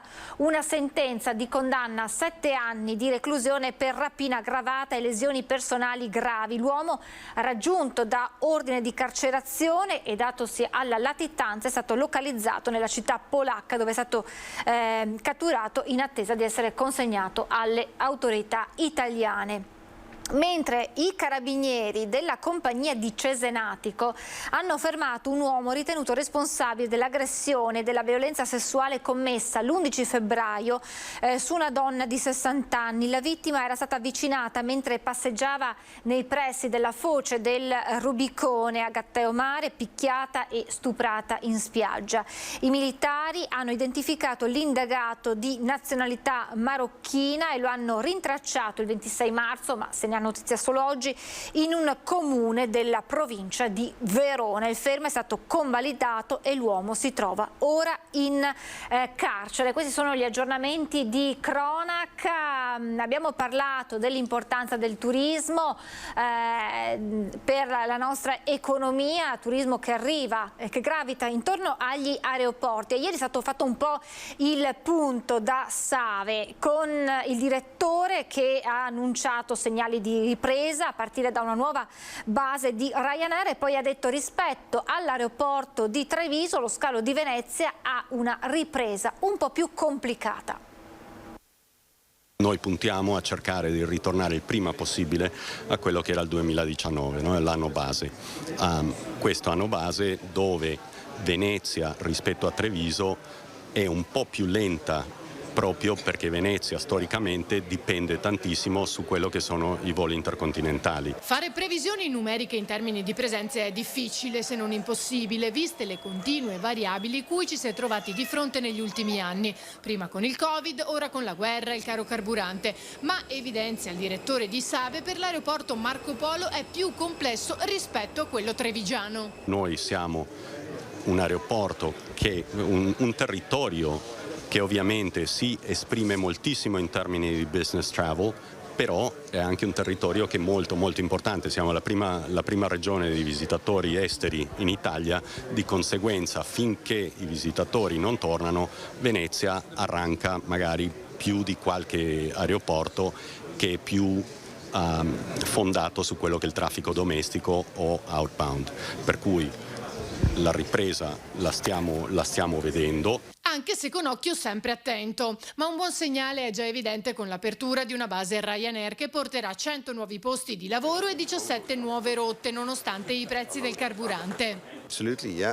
Assolutamente sì, abbiamo lanciato appunto Treviso, ora Venezia, 2 basi qui in Veneto, lo facciamo in maniera assolutamente, ci crediamo molto, lo facciamo in maniera consistente e vediamo ancora tanti margini di crescita in questi territori. E siamo stati in grado di bloccare il carburante almeno per i prossimi 12 mesi in termini di prezzo, sono comunque 30 anni che stiamo costruendo questo successo, lo facciamo e l'abbiamo fatto nel momento giusto, comprando appunto gli aeromobili nel momento giusto, avendo staff dedicato che non si ferma mai e continuando a lavorare duramente.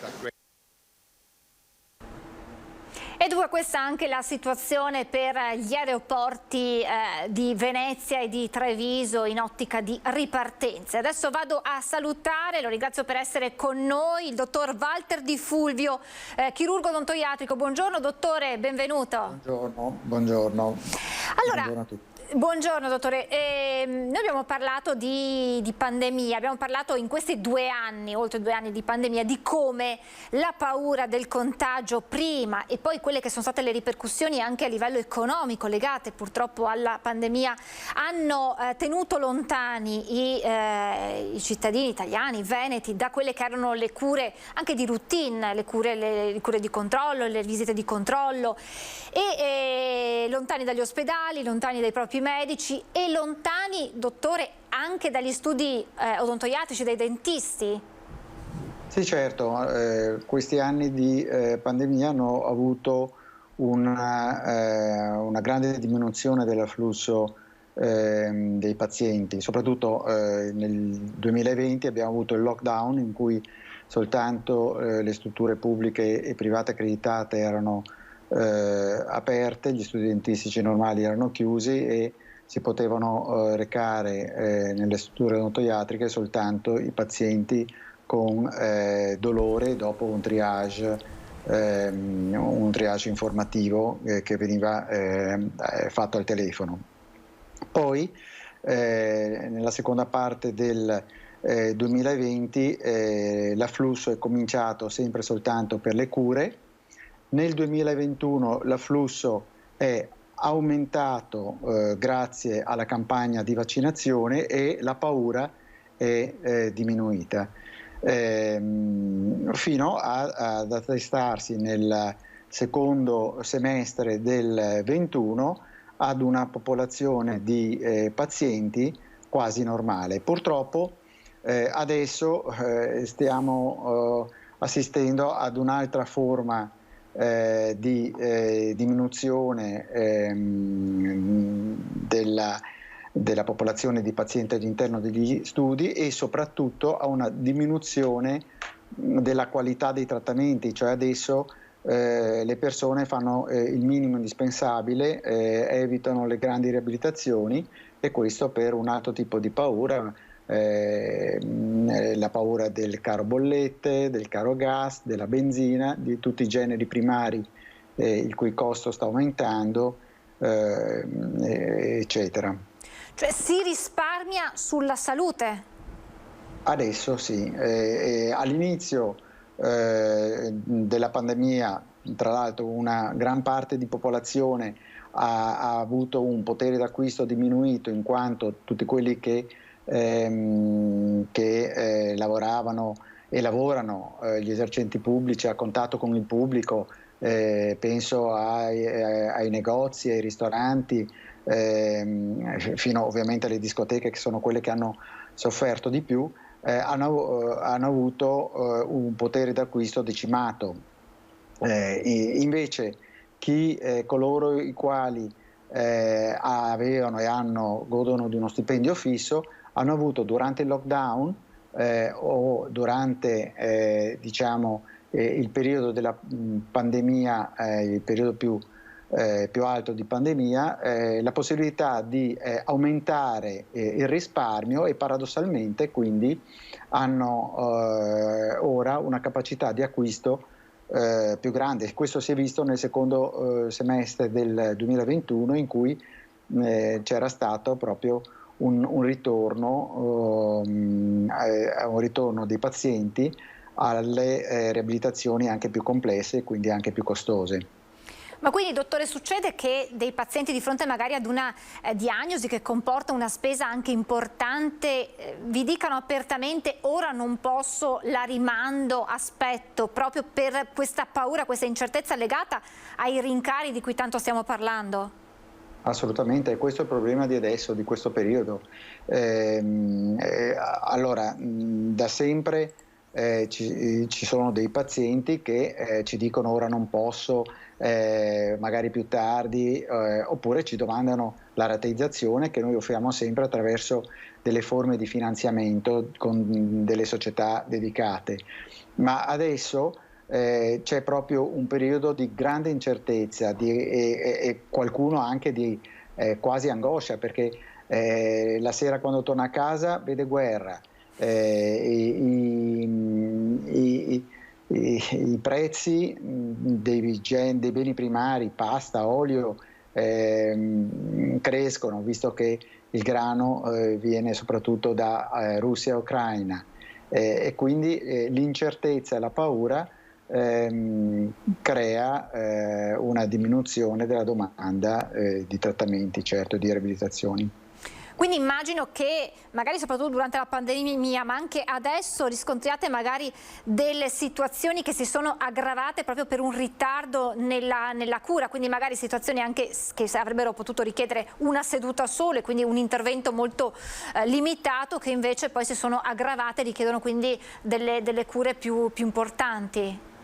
Certamente, questo periodo, il periodo di lockdown, ovviamente ha aggravato tutte le situazioni che c'erano prima, ma poi durante tutti questi due anni le situazioni si sono aggravate, pertanto delle situazioni che potevano essere trattabili prima, ora magari sono compromesse. Mi riferisco soprattutto a situazioni parodontali, in quanto c'è dei pazienti che potevano rimanere in un equilibrio di salute parodontale, in questo periodo non sono andati a fare le sedute periodiche di igiene orale dal proprio professionista e hanno visto la propria salute parodontale degenerare, e quindi magari in molti casi con la mobilità o addirittura la perdita di elementi dentari. Gli anziani forse sono quella categoria più provata da questo punto di vista, o è abbastanza generalizzata la situazione, cioè copre una fascia di età e di popolazione variegata, dottore? Gli anziani fino a poco tempo fa erano quelli che stavano più a casa e cercavano di non popolare i nostri studi professionali. Adesso pian pianino hanno ricominciato a venire, però la situazione che descrivevo prima era un po' generale di tutta la popolazione. Dottore, c'è il rischio, o meglio, voi percepite che la salute dentale della nostra bocca passi in secondo piano, cioè che non si capisca quanto sia importante curare i nostri denti da tanti punti di vista? Pensiamo anche solo alla masticazione, a quanto poi vada a coinvolgere la nostra postura, il nostro modo di camminare, quindi magari ci sono dei sintomi che potrebbero essere legati ad altro che invece derivano proprio da una cattiva gestione, cura della nostra bocca. Ecco, lei rileva questa poca attenzione nel benessere dei nostri denti? Assolutamente, ma questo a prescindere dalla pandemia, nel senso che molte persone stanno più attente a ciò che si vede, all'immagine, e magari trascurano la propria bocca, oppure tergiversano e aspettano o rinviano la risoluzione anche per paura verso il dentista, e magari accennava prima a problemi di postura. Chi perde per esempio gli elementi posteriori ha nel tempo una diminuzione della dimensione verticale della masticazione, con anche delle variazioni a livello della postura e che si trasmettono in tutta la colonna vertebrale. E anche, cioè, quindi la sofferenza può andare dall'articolazione temporomandibolare fino alla zona lombari della colonna. Rinviano le cure oppure organizzano dei veri e propri viaggi in altri paesi dove ci sono le cosiddette cure low cost, dove costa meno, ma non si sa poi che tipo di assistenza viene fornita, perché abbiamo assistito anche a questo, anche in epoca pre-pandemia probabilmente. Certamente, con gravi problemi di ritorno. Durante la pandemia i viaggi e la mobilità sanitaria odontoiatrica verso i paesi dell'est è assolutamente diminuita per varie cause. Intanto perché già andare in viaggio in pullman con degli estranei era un rischio, e poi perché nei territori dell'est, Slovenia, Croazia, eccetera, c'era un altissimo numero di positivi e c'è ancora tuttora un altissimo numero di Novax. Quindi già per quello durante la pandemia era molto diminuita la popolazione che prendeva e viaggiava, e poi anche gli anziani che erano prima una buona percentuale delle persone che andavano in questi viaggi per i check-up, che erano quasi visti come delle occasioni anche di svago, di weekend di svago. Questi anziani appunto rimanevano a casa per paura della pandemia. Adesso, dopo la pandemia, non è ripreso il flusso di questa mobilità sanitaria odontoiatrica ad oggi, e d'altra parte è inutile, perché già per esempio il sistema sanitario regionale offre moltissime opportunità sia di cura sia soprattutto anche di prevenzione. Accennavo prima ai problemi parodontali attraverso i controlli periodici e soprattutto le sedute periodiche di igiene orale superficiale, quali la detartrasi, o profonda, quali scaling, levigature ai radici, eccetera. Quindi andare all'estero, nei territori dell'est, secondo me non è certamente una buona scelta, anche perché spessissimo dopo qualche anno si hanno delle brutte sorprese di ritorno.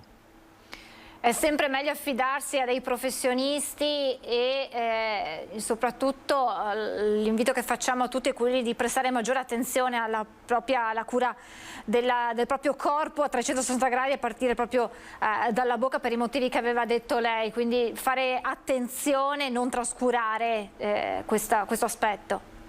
Certamente, dalla salute orale dipende la salute anche di molti altri organi. Dottore, io la ringrazio tantissimo, poi magari in un'altra occasione parleremo di come superare la paura del dentista, che alle volte è anche questo un modo che ci tiene lontani, la parlo in prima persona, dalle cure, però insomma è necessario affrontare anche questa paura, perché è fondamentale la cura della propria bocca. Grazie davvero al dottor Walter Di Fulvio e grazie, buon lavoro, a presto. Grazie dottore, noi ci fermiamo, c'è la pubblicità tra poco.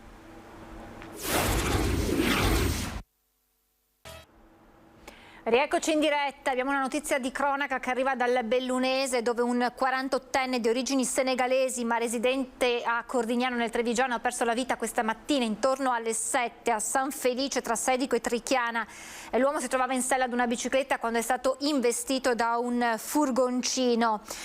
Stabilizzato dai sanitari del SUEM, è stato trasportato all'ospedale San Martino di Belluno, dove era arrivato in codice rosso e dove è morto poche ore dopo. ancora al vaglio della strada di Belluno la ricostruzione dell'incidente. Gli agenti stanno infatti raccogliendo le testimonianze di chi era presente e anche quello che ha riportato l'autista del mezzo che ha investito il ciclista. Sul posto anche i vigili del fuoco di Belluno. Questo aggiornamento dal sito del Gazzettino. Leggo invece una notizia legata all'arte ma legata anche alla guerra in Ucraina, perché Venezia risponde all'appello dei musei di Leopoli. Sapete, ormai Leopoli è quella città che si trova ai confini tra Ucraina e Polonia, la città dell'Ucraina, mettendo a disposizione una fornitura predisposta dalla Fondazione Civici Musei di speciali materiali per mettere in salvo il ricco patrimonio artistico della città. La Fondazione si è attivata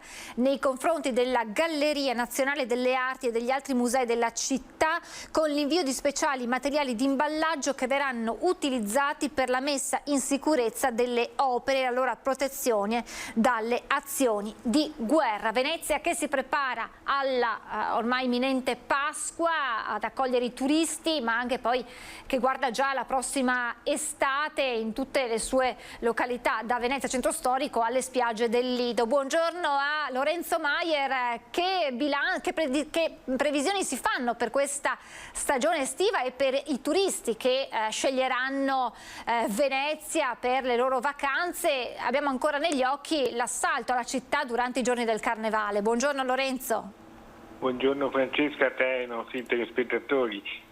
Sì, sarà una buona ripartenza, ci si augura, anche se le incognite, è inutile nasconderlo, ci sono.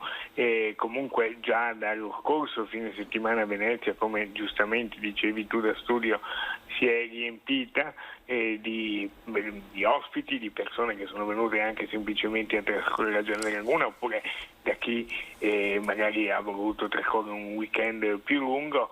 Ora la prospettiva della Pasqua è importante, ma anche gli eventi che ci saranno nel mese di aprile. Ne citiamo due, uno conosciuto come sicuramente l'apertura della Biennale di Arte, attesa da 3 anni perché fu rimandata proprio per le questioni del Covid, che si aprirà sabato 23 aprile, ma che già dal 20 di aprile porterà in città migliaia di ospiti, di visitatori nei padiglioni, anche le feste, gli eventi mondani che da sempre fanno da cornice a questo appuntamento, ai giardini. La Biennale è un appuntamento forse meno noto ai più, sono anche i campionati del mondo di backgammon che si terranno a partire dal lunedì 4 al Lido di Venezia, quindi una ripartenza attraverso gli eventi, attraverso anche le spiagge che già dal weekend pasquale cominceranno ad aprire,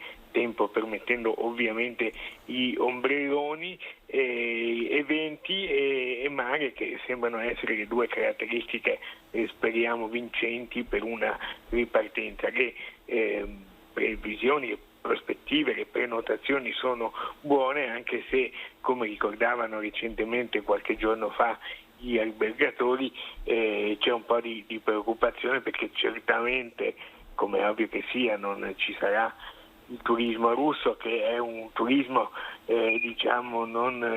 non così importante dal punto di vista della percentuale, perché sono circa il 2% di presenze russe a Venezia, ma che invece aveva un impatto per quanto riguarda i guadagni, i ricavi economici molto importante, perché il turismo russo, come sappiamo, è un turismo alto spendente, quindi dicevano gli operatori che hanno commissionato appunto un'indagine sul 4% dei ricavi complessivi della stagione. Non ci saranno i russi, non ci saranno gli americani, che in tempo di guerra non viaggiano, preferiscono non allontanarsi dal loro paese, e per cui le incognite non mancano. Ecco. Però c'è anche fiducia che soprattutto la questione Covid riesca durante l'estate a dare tregua, e quindi che possa ripartire un turismo italiano e anche un turismo internazionale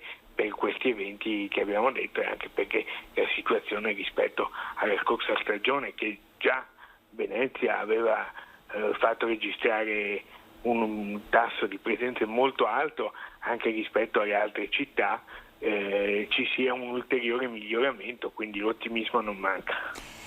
Lorenzo, abbiamo parlato spesso delle due facce della stessa medaglia del turismo, da un lato le città d'arte, Venezia nell'emblema, che hanno sofferto tantissimo questi anni di pandemia, poi Venezia ha iniziato già con l'Acqua Grande del 2019, poi appunto la pandemia, adesso c'è questa incertezza legata alla situazione geopolitica, dall'altro invece ci sono le località di mare, le spiagge, quindi le spiagge del Lido, che invece hanno registrato una grande ripresa anche nelle stagioni, in questi due anni, durante la stagione estiva, quindi l'ottimismo, possiamo dire che c'è ottimismo tra gli addetti al lavoro per quest'estate 2022, anche proprio per la Venezia centro storico? Sì, certamente, anche perché gli eventi di cui parlavamo prima avranno un grosso impatto per Venezia centro storico, e ci si augura poi si trovi anche, perché poi quando riparte il turismo c'è sempre qualcuno anche che magari ha qualcosa da dire, che c'è troppa gente, che ci sono troppi affollamenti, quindi non tutti i veneziani sono contenti delle masse turistiche che invadevano la città prima del Covid. Certamente bisogna trovare un giusto equilibrio tra la residenzialità e anche i milioni di turisti che arrivavano a Venezia e che sicuramente torneranno anche sulla scorta di questi eventi. C'era la Biennale d'arte di cui abbiamo parlato, ci sarà tra fine maggio e inizio di giugno il Salone Nautico e le sfilate di moda, insomma sono eventi importanti che cercano di portare a Venezia un turismo di qualità, ecco, non solo un turismo mordi e fuggi, e anche puntare per appunto il turismo balneare, che ha le sue spiagge al Lido di Venezia, ma pensiamo anche per esempio a Cavallino Tre Porti, dove ci sono i campeggi e c'è una realtà ben consolidata da anni, e Chioggia anche con le sue spiagge, Chioggia che è stata riconosciuta anche dal New York Times recentemente come una delle città più belle a livello internazionale. Che ci sia un turismo che possa far vivere la città e trovare un equilibrio opportuno in centro storico tra le esigenze dei residenti e gli ospiti che arrivano in città. Già da oggi, per esempio, con la fine dello stato di emergenza c'è stato un rinforzo di ACTV per tutti i mezzi di trasporto acqueo, e questo è un primo step di ulteriori potenziamenti che verranno fatti nelle prossime settimane. Forse già da Pasqua ci sarà un risveglio e poi si andrà via via a crescere, maggio e poi famosissimo Redentore e così via, tutti gli eventi che i veneziani e i turisti e tutti coloro che amano Venezia aspettano. Insomma, un turismo più educato, più rispettoso del patrimonio che è Venezia. E in qualche modo l'ultimissima domanda, pochi secondi, Lorenzo, probabilmente quest'anno ancora di transizione, Venezia centro storico vivrà, per quanto riguarda l'estate in particolare, dei turisti che magari arrivano nelle spiagge del litorale, che poi non si faranno mancare una visita nella splendida città del centro storico. Certamente è stata una delle scoperte di questi 2 anni di pandemia, che hanno portato durante l'estate alla scoperta di un turismo da parte di ospiti, di persone più vicine, quindi della città metropolitana di Venezia, della terraferma e anche del Veneto. Sono state un veicolo importantissimo per far conoscere quella che fino a prima della pandemia, al di là della sua storia, perché qui nacque al Lido di Venezia il turismo balneare di inizio Novecento, era una spiaggia conosciuta da veneziani e lidensi e poco più in là.